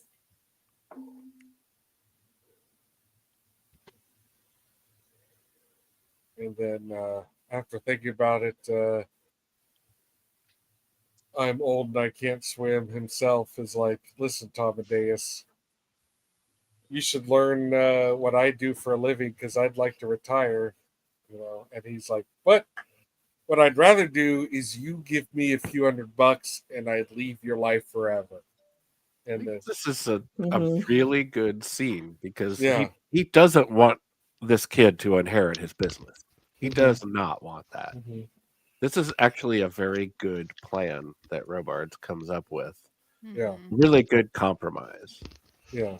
He's giving this kid one last chance to straighten his crap out. But I think he knows it's not going to. He knows that he's not going to. Yeah, he would not take him up on that. Like, Yeah. obviously, he's far beyond steady job. You know. Yeah. Maybe in his heart, Yeah. but and, I think he's serious with his head, though. He thought this through. yeah, and his haircut and his costuming still says cocaine, so it's not like that's changed. You know, like he's been there for a week. He's been tooting the whole time. Look at it. And now he toots. He he's toots Tom away. Halsey? We'll see. Amadeus. Amadeus. Oh, see you later.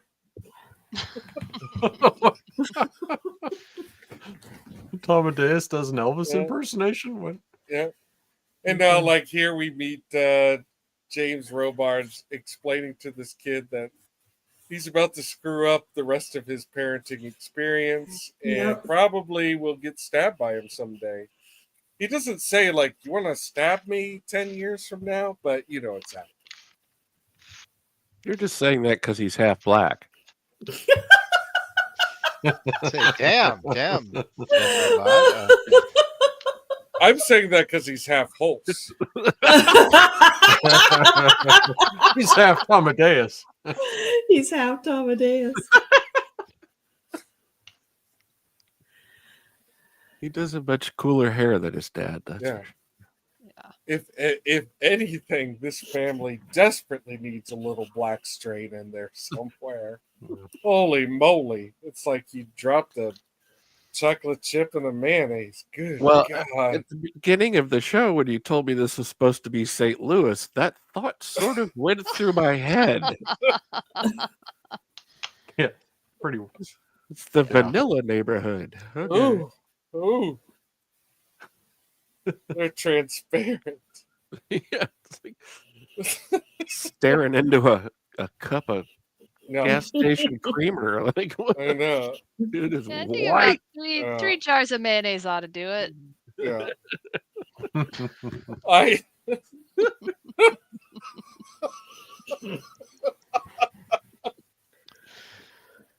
What well, about your don't brother's? you can't take your brother's mayonnaise if you have failed to bring your own mayonnaise.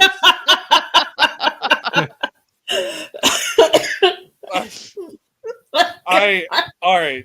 Is this the Number one, least favorite scene in this movie, right here. Hate it. You want Rick Moranis' character to have some manner of redemption, and instead you get this bullshit. You know? Yeah, and it is bullshit. It is. Grand gestures, public grand gestures is just no. a Don't do it. sign of desperation. Don't do it. It's emotionally hijacking too. Yeah, it is. Yeah. Also, these kids wouldn't have been quiet for more than 4 bars tops of the Yeah. song. They would be rioting right now. They'd be laughing out of their seats. Yeah, they'd be Yeah. like, "What the hell's up with this guy?" Are you yo?" kidding me? Someone would have thrown feces at him at that point. You know, like I saw that girl in the back row's already got his wallet. yeah, He sang better in Little Shop of Horrors. yeah. I don't think this scene's necessary either. We haven't had a round of musicals to pick from yet, but You're not getting one tonight. I've got. Oh, my next one. But I will say I've not revisited The Wiz or Little Shop of Horrors in my adult life. FYI. I've seen Little Shop a few times, Yeah. but I will always watch it again. And look at this. They put a hat on her. So now she can pretend she doesn't even have that ponytail anymore, right? They just put a hat on her. Yeah. Yeah. You know, Ron Howard's, he may not be like the best filmmaker there is, but clearly he likes his actors, you know? Like, Well, because he grew up as an actor. Yeah. Yeah. Yeah, he probably treats people really well. you're Little basically- Opie Cunningham. I bet he does. Also, imagine Ron Howard really getting up in your face. You'd be like, okay, Opie. I kind of watched him grow up recently because I rewatched the whole Andy Griffith Oh, wow. saga. Oh, wow. What is your favorite Andy Griffith moment? We're at a drag race and we're talking about Andy Griffith. This may be a digression. Don Knotts getting drunk on hard cider. Oh fuck yeah! I bet that's awesome. I need I to bet look that is up. great. Yeah, I want to watch I that. need to look that And I up. got to watch it once in defensive driving class. Oh, If look you at have this to guy do back defensive here. Driving, Yeah. do the comedy one. Mhm. Totally worth the money. Yeah. And so here's a good idea. They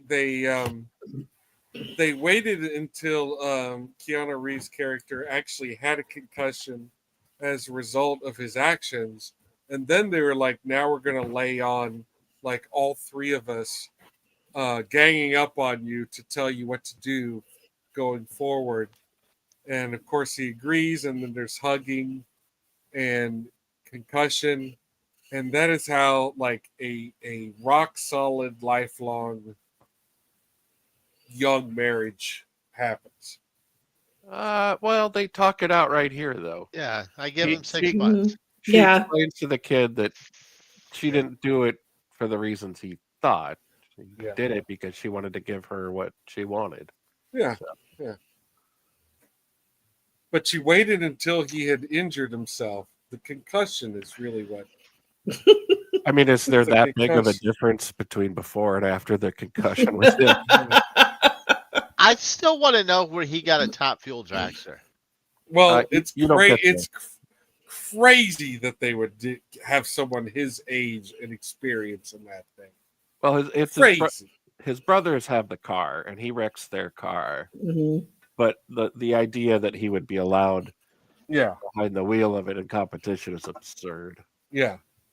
I don't like that scene very much. No, I mean, there's I a- knew kids that age racing, but they weren't racing top fuel. No, No. that's $1 on a whole million nother car. level, dude. Yeah. That's $1 million car.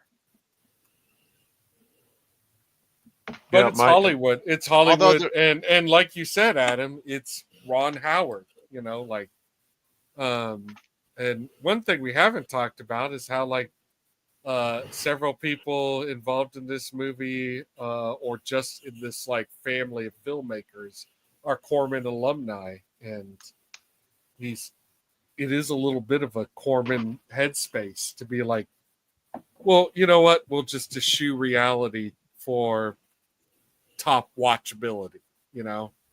Yeah, well, the Corman school would be my brother actually does own a dragster. Right. So, yeah, Yes. we yes. can put that Right. in the movie. Yeah.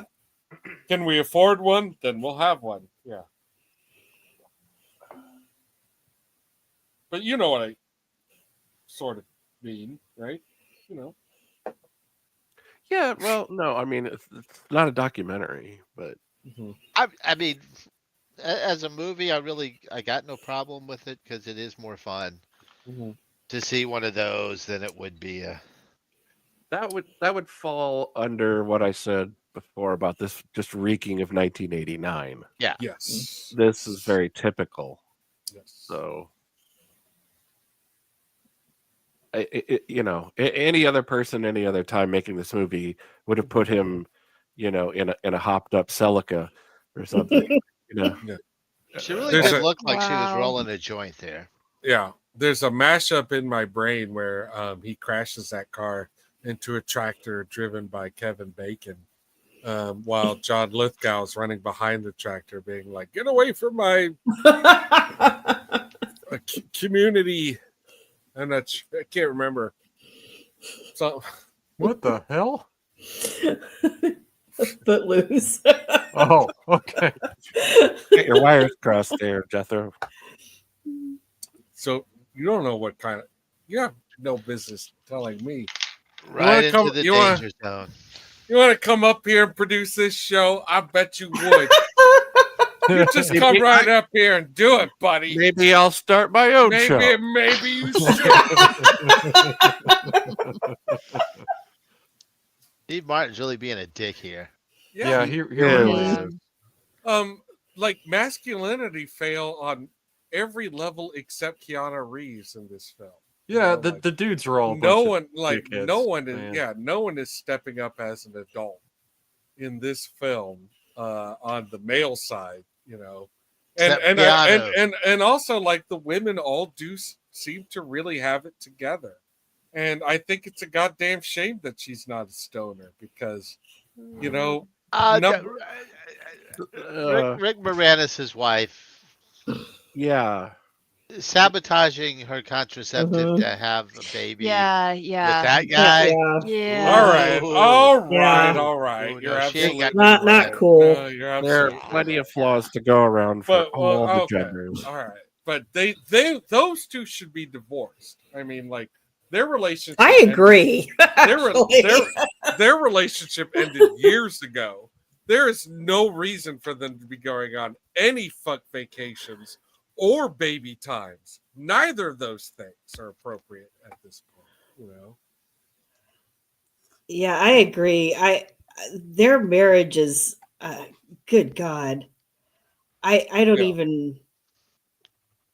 even know how they could function at that point, because at some point he stops being a loving husband and focuses only on being a father. And if you and on Bad and one. everybody I know, and granted I did not have a great first marriage, but everybody I know that says every time you put your kids in front of your marriage is going to end.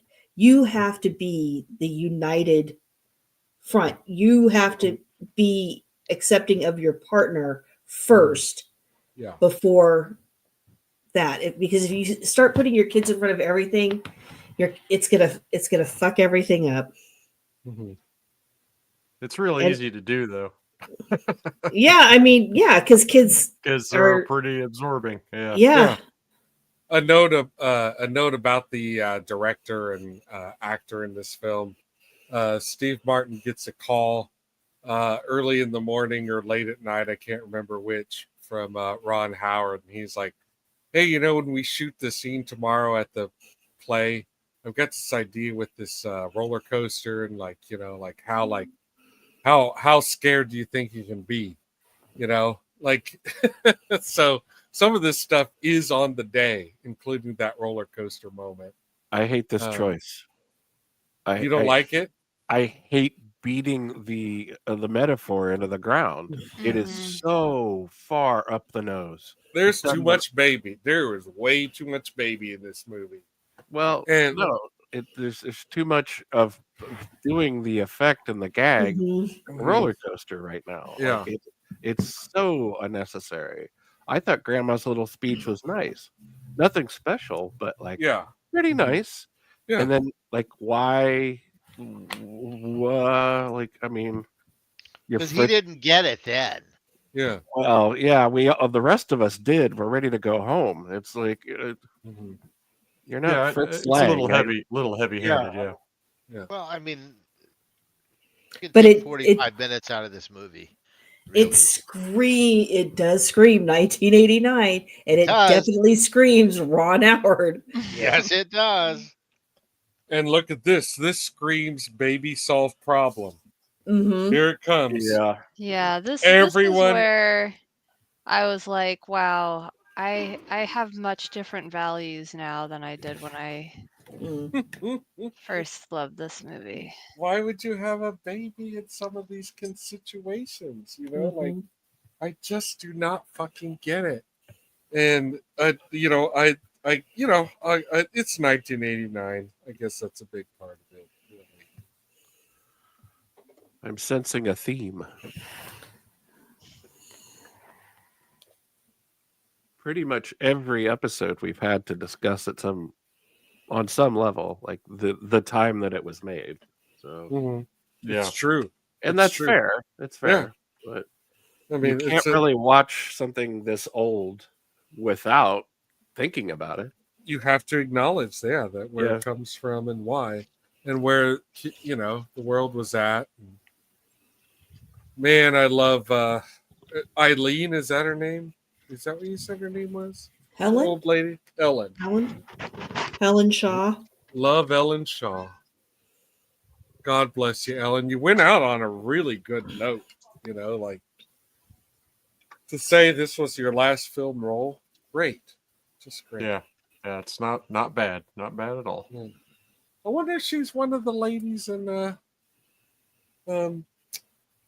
Chattanooga Choo Choo. There's a lot of old lady jokes in that one. More butts. Give it some time. We'll get there. So, I do want to dispel some of what's being asserted here. If you have if you knock up your girlfriend when you're a very young adult, you don't have to get married.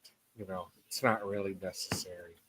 You could totally try and amicably raise that kid. Don't have to have another kid. But if your marriage is on the rocks, if you're not sure what to do with your career, quit your job and make a baby. If you are in your late 60s, I mean, if you're disillusioned about your divorced life, I can't why is this movie just about having babies? They sit there and they look at Tom Amadeus and they're like, see what happened? At some point in time, there is some emotional, feel good, the end moment in Jason Robards and his barely even in this movie wife life, where they're like, we're going to split up. Things aren't working out. This is that. And then she's like, oh, but you know what? Actually, I'm pregnant. And he's like, have a kid at 50? Well, I guess so. And then, of course, 25 years later, he's stealing your car. Mm-hmm.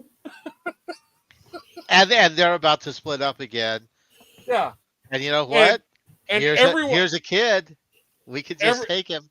Everyone in this movie is like, we're solving our problems by having a baby. Including the impending divorce, which just, again, drives me nuts.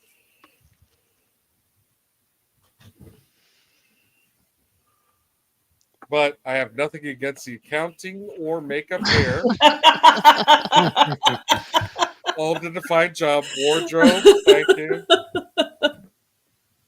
Casting, can we talk about wardrobe was pretty solid. I thought, wardrobe was solid. If anyone's wondering, Ron Howard had 4 kids, including twins, when he wrote this script, or when he had the idea to start having the script written by his friends who did Splash. Man, those guys. Babalu Mandel and Lowell Gans. Yeah.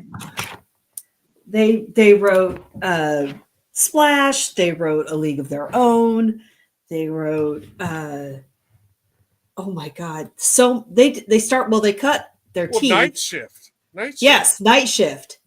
And they cut their teeth. People have good memories about Night Shift. Night Shift is fucking awesome. Multiplicity, Father's Day, City Slickers.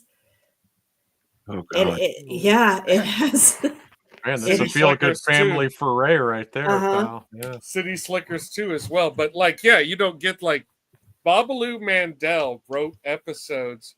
They all cut their teeth on Happy Days. Yeah, Happy Days and Laverne and Shirley. Yeah. Then he's writing movies for Penny Marshall. Mm-hmm. He's writing movies for Ron Howard. People involved with these projects are all both in front of and behind the camera. This is a total family affair. You know, it's huge. Like so. I want to thank Horatio for coming out, and yeah, I don't know Good how you night. got high. I don't know how you wound up getting high tonight.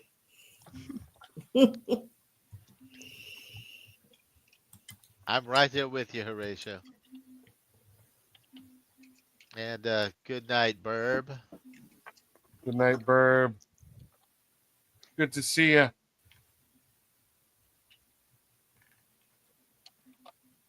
And don't forget to return your 3D glasses to the receptacle outside of the theater doors.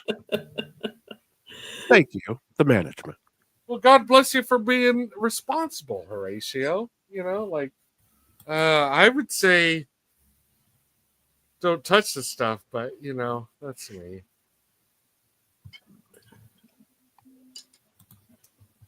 I can't trust it. You want to watch some shorts? Or? Can't trust it. It has that feeling, doesn't it? We have Reaper Madness queued up. So I already know my vote. we're gonna talk about our votes, but I did want to tell my end of Little League story because I was bad at Little League. I was bad at bat. This scene has a ball flying at this kid who is driven by anxiety, and it is so relatable for me. They always put me in the outfield. That is what they did with like shitty Little League players because you had 4 kids in the outfield. So if you had 2 good kids in the outfield, then you would just do good, bad, you know. And then it would really be us bad kids' job at just like being out there. But you know, at bats were always a challenge, and also like kids acknowledging just how badly you sucked was always a difficult thing.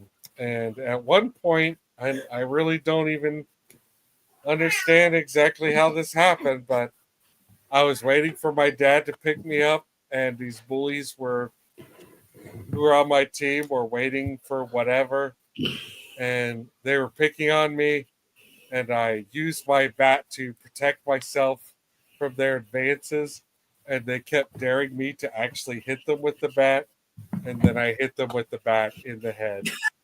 And I felt Nice. I felt terrible. I don't mean to laugh, but I'm so. He had this. I get it.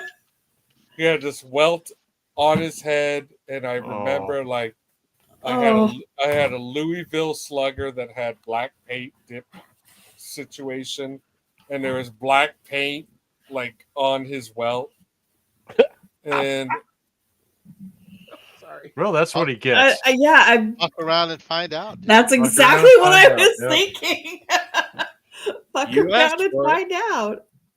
He told me to do it. But do you know who felt bad? Do you know who walked You away did. from that? The villain.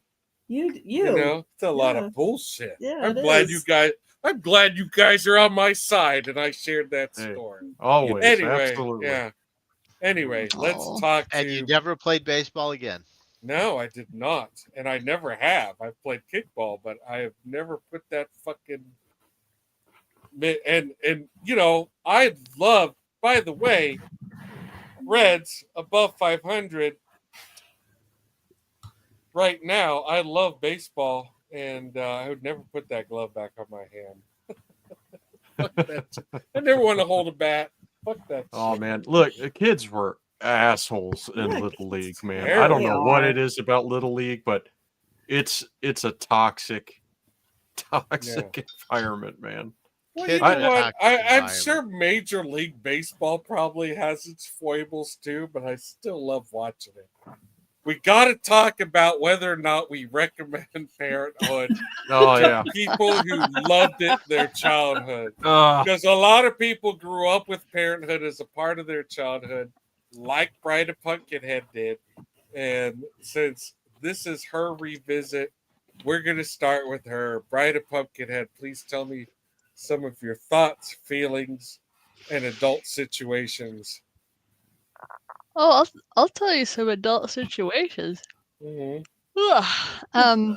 Well, there's Oh. that yawning. That's a little telltale adult right there. Yeah, it's almost 10 o'clock here, Mhm, so mhm. woo. So this was not a slam dunk for me. I've kind of been Mhm. going back and forth. I'm gonna give it a not a resounding yes.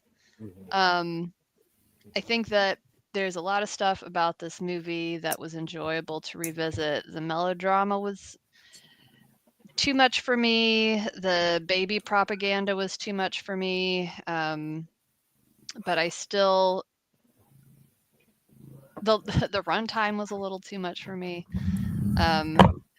But I still enjoyed it. And I think that if you love this as a kid, there will be the experience won't be ruined by watching it again. I feel like if you were like myself, sort of expecting it would be like more of a comedy and less of a dramedy, proceed with caution. But Mhm. I think that it'll still be okay, and you'll still um, find some stuff to like about it. And to its credit, I'll say that not being a parent or being a pet parent. Sorry, Newt, I'm your parent. I'm your mom. Um,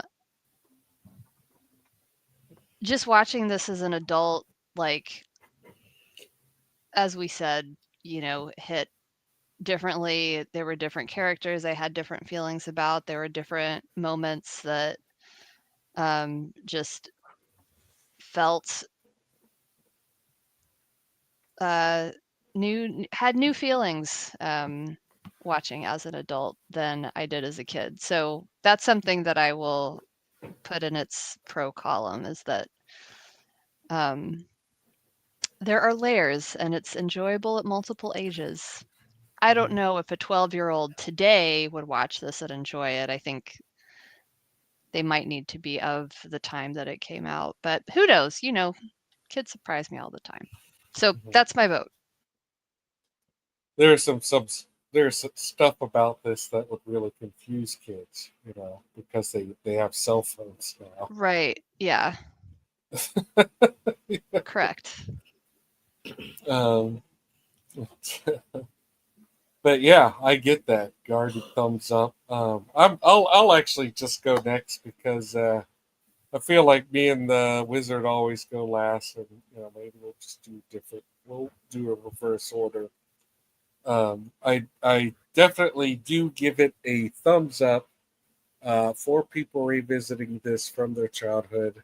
Um, there's some things that have not aged well, sure enough, but there's also like uh, you know I feel like the first act especially is a lot of fun, and it has manages to stay fun for the most part.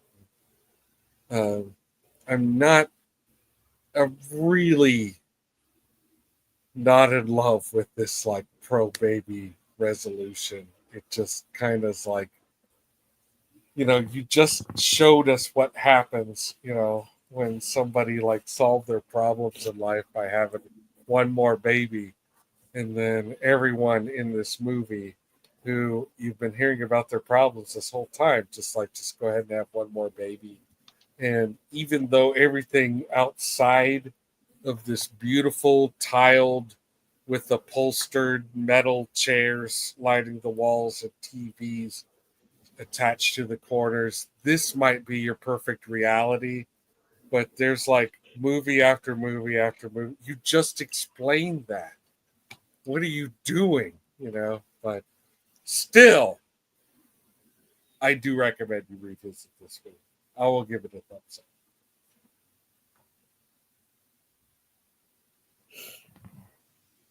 Wizard, do you want to?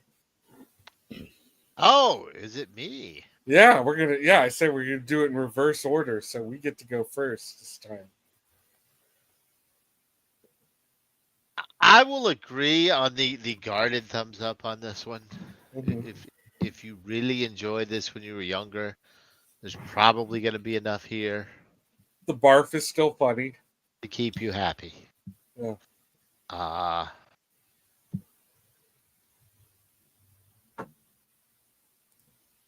Yeah. I enjoyed moments of this movie, Hmm. but it definitely was not for me. I decided on the rewatch for the most part.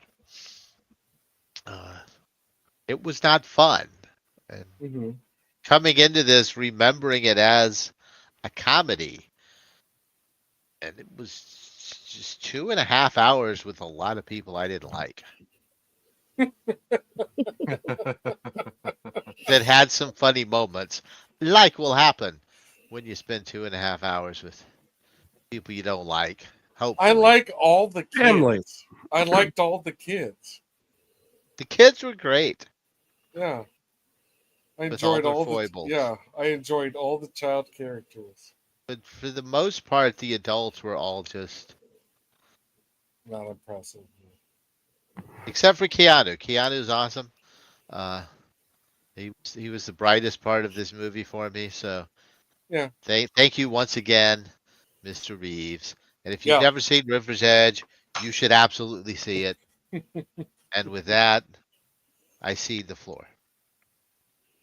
All right. Well, let's just move on over to gravies. Four gravies. Yep. Yeah, so I think I'm on the same bandwagon with, like, the guarded thumbs up. I mean, I know that even I was younger and we watched this film again, like, after the first time, like, we saw it as a big group in a movie theater and stuff. I perceived it as less and less funny. Um, I do wish it was more funny because I think those are the moments that are most enjoyable about it.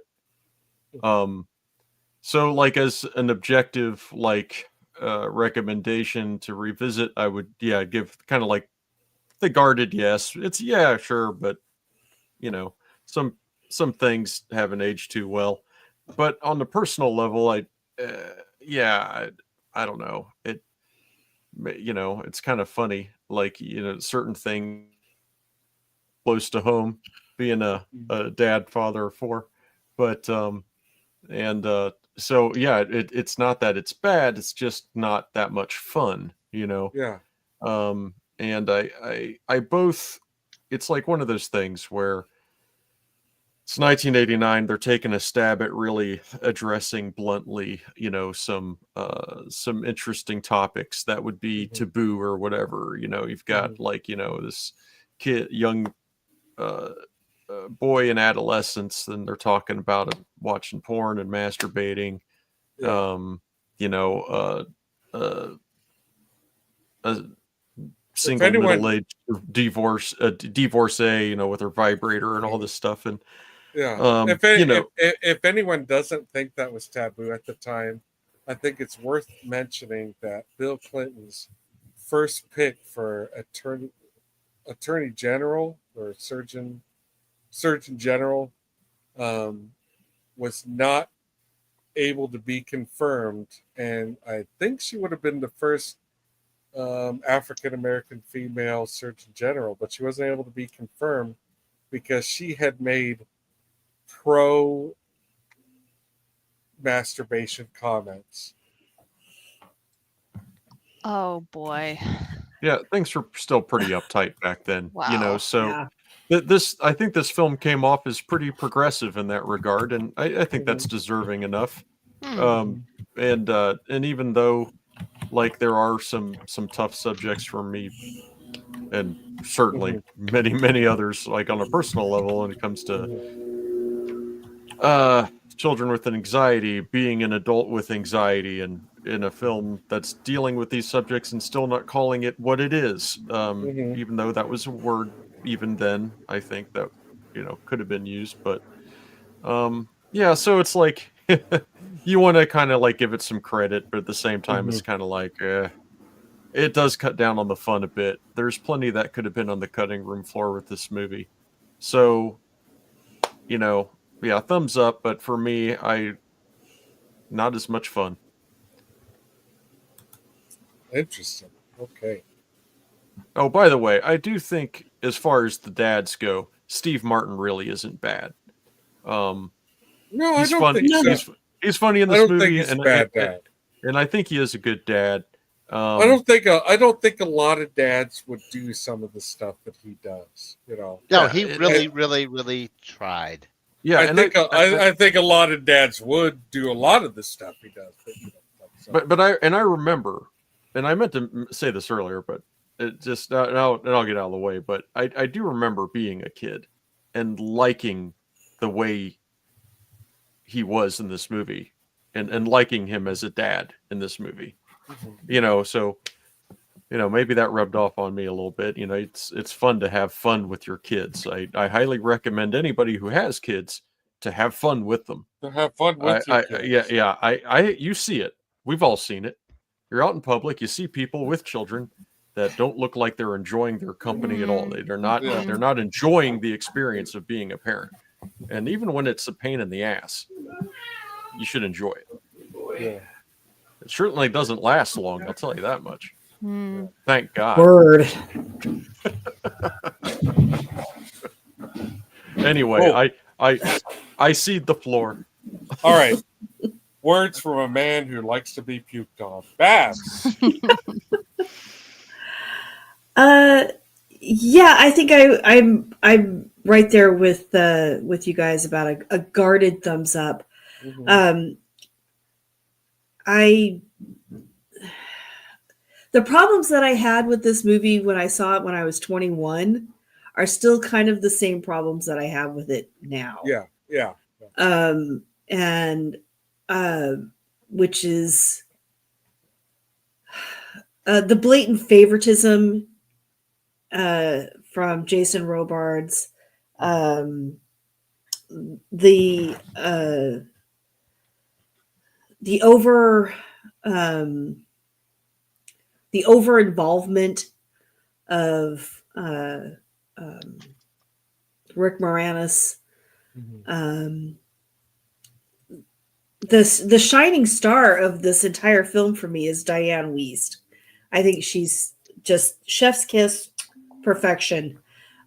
She had won 2 Oscars and was nominated for a third for this role. Yeah, Which, they're not going to give her 3, but it's still like, wow. But her performance as a divorced single parent it is so layered and nuanced, and I can certainly appreciate it more viewing it from that angle now, because I was a divorced single parent for a really, really long time. And I do know what it's like to have your son say, I really would like to go and see my dad, and have the dad say, I can't. You can't. I'm sorry. It's not a good time, or whatever. Mm-hmm. And you feel like shit. And your heart is broken for them. You can't reach in and mend it because you're not the one they want. And it's so awful. And I imagine you would have been very angry at him over that. Oh God. As well. Oh yeah, absolutely. But overall, Steve Martin is still fine. I think he's still a good, caring father who's probably a little overly hard on himself. And probably, given the time frame that it was in, did not have the resources that you would have today for dealing with a child who has anxiety or an emotional instability of some kind. Mm-hmm. So, the baby factory, that's a huge issue for me still. It was an issue then. It's an issue now. So while I still appreciate the comic moments that were there, and the lightheartedness that you find in everyday situations, I think is fantastic. So it's a guarded thumbs up. But yeah, it's a proceed with caution. I don't want to outright say don't leave it in the past. Mm-hmm. I'm just saying, you're older now, you're wiser now. Yeah. You may want to take this with a bowl of potato chip level salt. For the record, I laughed out loud with my rewatch repeatedly. You know, like it isn't like I didn't enjoy the rewatch. You know, like of course, like I had my analytical brain on the whole time, but there was plenty of laughter going on. You know, for me anyway. Yeah, there's some laughs in there. Yeah, there's definitely some lighthearted moments and some chuckles, but yeah, it's still the stuff that bothered me when I first watched it is still the stuff that bothers me now. But it's, you know,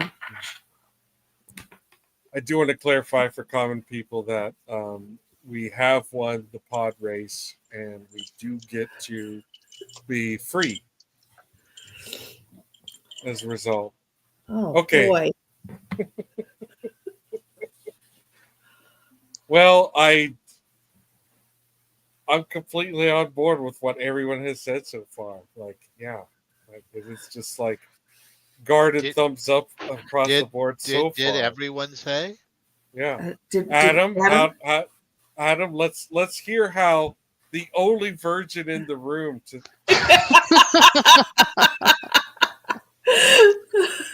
Typical. First up, I want to say, y'all, there are a lot of kids in this movie. Like a lot. Like it's like wall to wall kids. You know, there was regret at some point on some of the filmmakers' hands. You know, like Well, and audience members who don't care for children at all. By the way, I was reading just now. Babalu Mandel has 6 kids, including That's a too set many. of triplets. That's too many. Oh, That's too many Jesus kids. Christ! Well, he's rich. He wrote That Slash. helps. That helps. And But do you guys know the? It's on, I think it's on Instagram, but Nerds with Vaginas, that page. Yes. I do not. Whatever. That's his daughter. That's one of his daughters that runs that page. So there you go. Nepo babies in Hollywood. Yeah. Living strong. All right. I digressed enough. How far can a man with the name Babalu go? Apparently pretty far. All right. We've digressed. Adam, sorry. I didn't mean to step on your time. Well, this movie wasn't made for me. So, yeah. The Uncle Adam. I find that I do have nephews. They're about 3,000 miles away. I found myself comfortable, confident, and justified in my previous assessment of what this movie was going to be like, which is why I never watched it. So it definitely was not made for me. One thing I will say is that I spent a lot of time talking about movies, and one of the things that really, not just me, is sort of lamenting a bad word structure sentence, is the lack of family films these days. A film that people of all ages can enjoy together. Because this is a family film that's PG-13, right? Yeah, like this is like and it's a real family film because there's no parental guide to actual shit that's going on, you know. Well, yeah, the problem is now that I hear all day long watching podcasts and movie shows about people saying, well, it's just a kid's film, it doesn't have to make sense. Or, you know, whatever, like the Minecraft movie. Well, the kids aren't driving themselves to the theater. Somebody has to sit through that movie, pay for it, and then sit through the movie with them. and not feel like they're being lobotomized, you know. So it was kind of nice to go back to a family level film that, depending on your kids, you could enjoy all together. I really do miss that, which is kind of a weird. I don't know. It's not sentimental. It's just like the last good family film I can think of was The Incredibles. Like you could watch that movie at any age, on any level, and be entertained. You know, I heard Trolls was good. Fuck trolls. Sorry. I heard it was good. I mean, I'm not a parent, but you know, if you got to be stuck watching the kids' movie, I heard it Well, wasn't so bad. I have heard really, and I'm not even being sarcastic here, really Uh-huh. good things about Paddington too. I've heard good things about Patty. I have heard things about Paddington. I don't like immigrants either. Well, buddy, do I have some friends for you? Children, we've got immigrant bears. So I'm going to take you as a thumbs down, which means the banner we're going to use is not the 100%, but that's okay. Well, if This you is want still- to, if you want to finish for me, go ahead. No, go ahead. You tell me. All right. I think a lot of the value of this movie is a nostalgic value, but I don't have the nostalgia for it. I think at the time it was probably kind of edgy. We got a vibrator joke, folks. We're going to show a It's true. diaphragm. Yeah. At the time, that must have been pretty like, oh, can you believe it? Yeah. That would be lost on someone like me now watching it. So the edge of the comedy is pretty dulled over time. Well, nowadays, like edgy comedies have a whole dick in it, you know, like Scary Movie, you know, stuff like that. Like they just put a whole dick in it, you know. So yeah, it's Yeah, not quite just so- it's not replace quite so the edgy- babies with edgy, yeah. dicks, and there you go. yeah, I've seen that movie. dicks answer to everything. Yeah. Common people recommended that to me. Mhm. Well, he probably has some good aspects, but yeah, that recommendation ain't one of them. Go ahead. I'm gonna give it a soft thumbs up. All right. Oh, yay! Hey. If you liked it, it's not gonna hurt you to watch it again. Nothing is as good as your first time, right?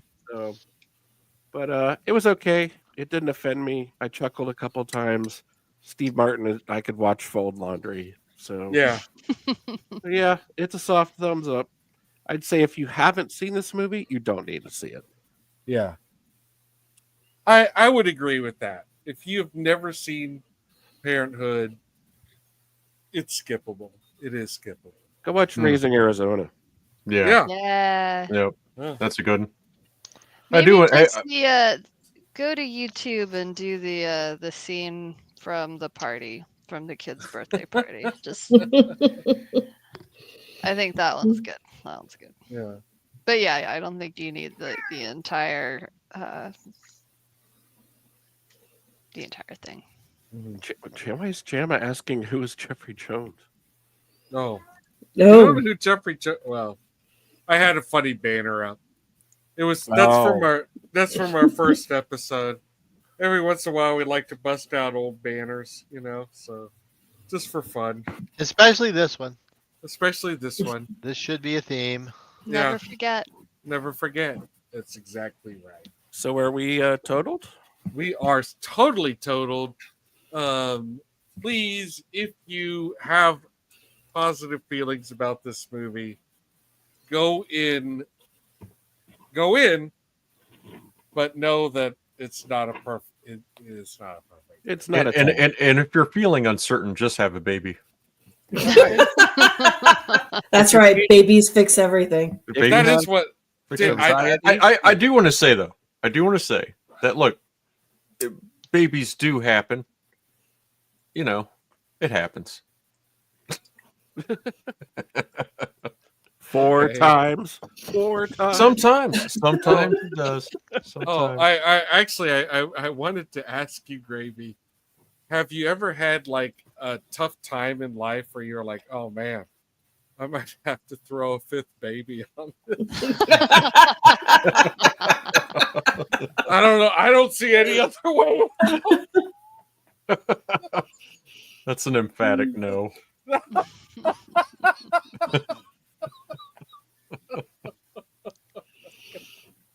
Yes, as our friend of the Okay. channel says, have a great baby. Have a great baby. All right. Well, This baby sucks. Yeah.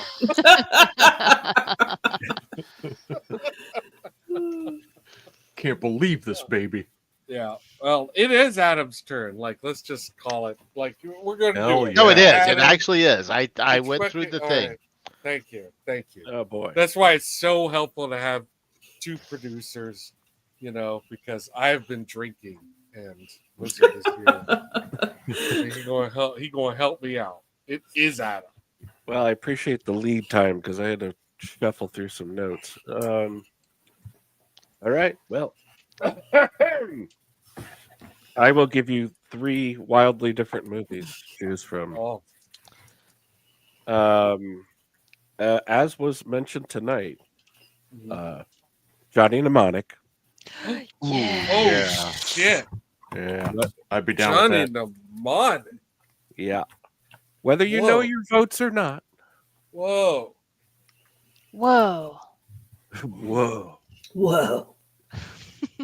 This one messed up a little. All right. We all know that movie. Okay. Has anyone not seen it? Me. You've never seen it. Oh, you've never I've seen never Johnny? seen Johnny Mnemonic. Ooh. That's not spelling it correctly. I haven't seen it since it was in the theater. I saw it at Studio 35. Yeah. Oh, really? Yeah. First run? Yeah. Oh, Well, sorta, kinda. Well, I mean, like You're right. that was the 2 movies for $2. So it wasn't Yeah. really first runs. Okay. Yeah. Well, 20th century. Let me ask. But yes, I saw it. I saw it once. and 20th never- century. Yeah. I saw Okay. it once and never again. And then Weird Wednesday here in Austin did it sometime within the past 10 years. And all I could say is I remember it being like very strange. Mhm. It's weirdness. It's weird. And very what I much of its recall. time. Yeah. Very It's much. got Yeah. Takeshi Kitano in it, which I And didn't know Udo when I saw it. Kier. Really? Udo Kier is in it. Well, I knew Udo. Yeah, but okay. I Well, fucking love anything with Udo Kier. Yeah. He's the thinking man's Kinski. Hell Well, yeah. I'm excited about what else you have under that cape. I mean, that's Ooh. how we start. It's Yeah. The first one is free. I think I mentioned both of these, and I'm just scanning the list, and these are the 2 that still pop out to me. Mhm. Under the Rainbow. Oh yeah. Love it. Love it. Love it. Yeah, I think we ought to do that one. I love it. That one I- might make me throw up. I have Pretty not excited. seen it in a long time. A really long time. I'm But you really can't- scared we're going to watch that. I and, haven't like, seen it since it came out.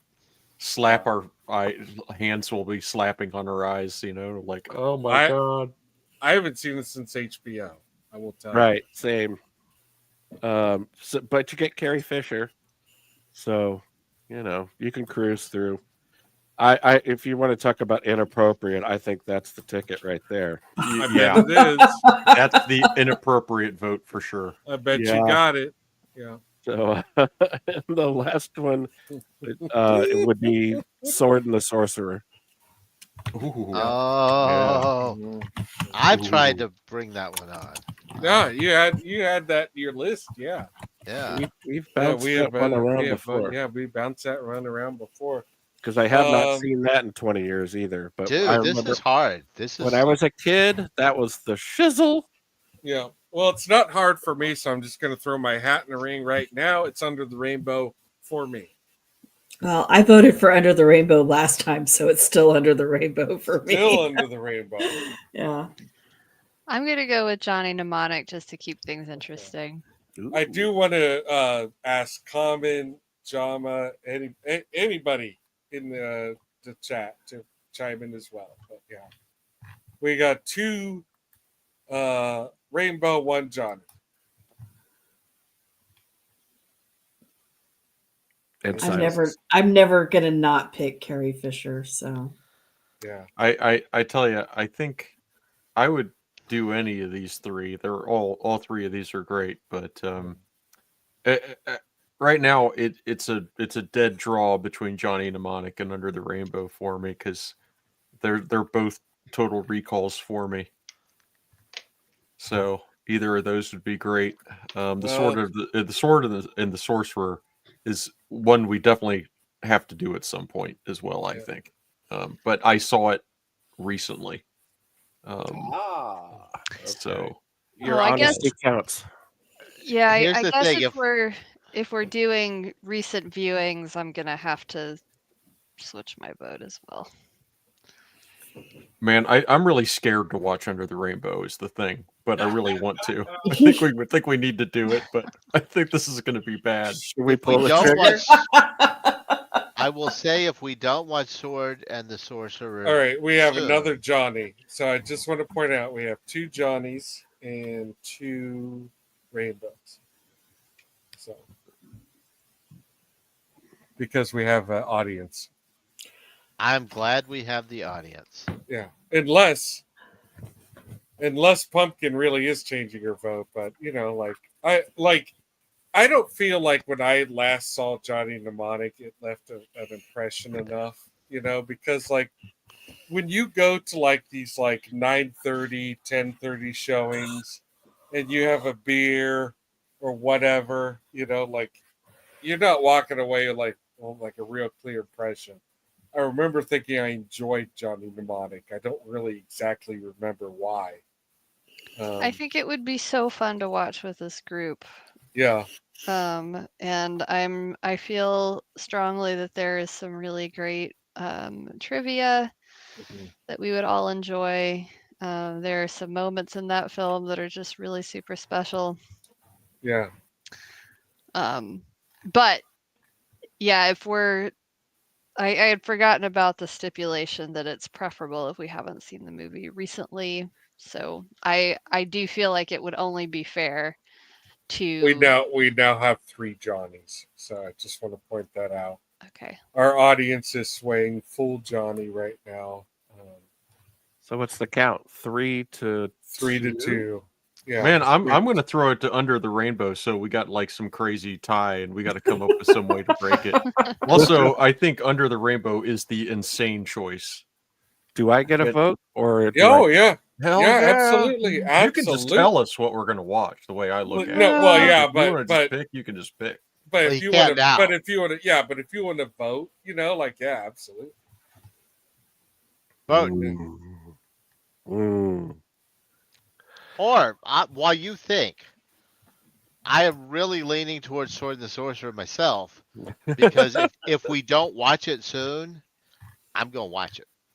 Like No! it's ready to go. Don't We do need- it, Nick. I need to am do gonna it watch on the it show. before too long. Then I'm possibly inappropriately fascinated with little people, so I really want to watch it. All right. Well, It's not inappropriate. I mean, you know, like yeah. all right. It's a, Guy with a dildo on the windowsill. it may get problematic. It might. oh, it's definitely going to be problematic. I think we might need But to I'll do try it. my best. But I'll try my best. Well, I feel like we could keep the spirit of Johnny Mnemonic and Sword and the Sorcerer alive, but now may be our chance to seize the Rainbow. inappropriate early 1980s Yeah, glory. I'm going full Under the Rainbow. Under Yeah. the Rainbow. That's it. We're there. All right. It's gonna happen, man. We're gonna do Nice. it. 1981. Stick a pin in those other two. Don't watch it, Mick. Yeah, and I feel bad for our audience who maybe feels like we just kind of ditched them or whatever, but you're the audience, so maybe we did. They're fighting about Godzilla 98 now, so we should probably just set this in stone. Oh boy. JAMA Under the Rainbow, if it is anything, I doubt it is depressing. From my memory. No, No, it is it'll just not be weird. depressing. It'll just be weird. Weird, will funny, inappropriate. Yes. I will tell you one thing. Incredibly inappropriate.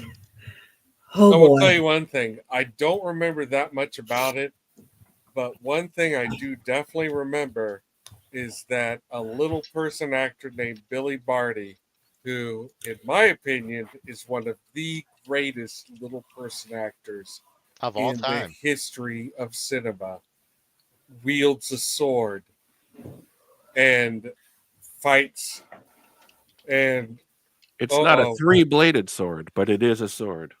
See, now I've talked myself into a corner because I'm sitting here saying like why I like this scene, and I suddenly realize he plucks the buttons off a lady, and I'm like, No Uh-huh. spoilers. No spoilers. I'm like, that's not why you like it. Oh, you're on air. Walk this back. Look, there's no going back, man. We're walking the plank with Too Under late. the Rainbow. Let's do it. I haven't seen it in 30 years. Let's I'm do in it. Yeah. trouble. I'm in trouble. Yeah, we're gonna have the conversation in 2 weeks, my friend. All For right. better or Well, worse. yeah, I am so About- glad that, yeah.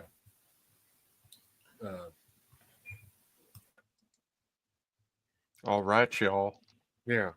So I'm so glad that we covered this movie. I really had a great time talking about it with y'all, and I really am so appreciative to everyone who came out and spoke with us in the chat, like Jen, like Horatio, like Jamma, like Common People. Don't let me forget anybody. And Burb. and Burb. Burb. Thank Burb you, was Burb. here. Thank you for being here, Burb. And we always love hearing from you guys. And we hope you will join us in a couple weeks when we check out Chevy Chase, Carrie Fisher, Billy Barty. Oh my God, I really don't remember this movie. There's Hooray. probably like the entire cast of Time Bandits. You know, Oh, like certainly. And the surviving cast of Wizard of Oz. yeah. Yeah. So it's exciting, and I'm excited, and we're gonna. And I do feel like this may be a humorless, possibly super offensive journey, but my body is ready. I'm so excited. My body is ready. Yeah. All right. Well, good night, everyone, and thanks again for joining us. Thanks to our panel. You guys braved it through. It's 2 fucking hours. Babaloo. Babaloo. So, Yeah, good thank y'all night, for y'all. watching this Yes. movie with Mhm. me. Yeah. Yeah. Yeah, Thank thanks, you for Popper. picking it. Thank you for picking it. I'm really glad that I had this reintroduced to me. You know, now I know what to say if anyone ever asks me about Parenthood. All right. All Good night, right. all. Good night. Good night. Good night.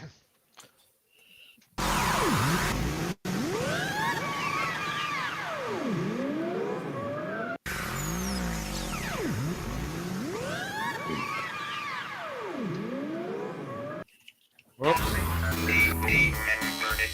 Played the wrong one. We could do that. Like and subscribe. Please like and subscribe. Please get look. Please help.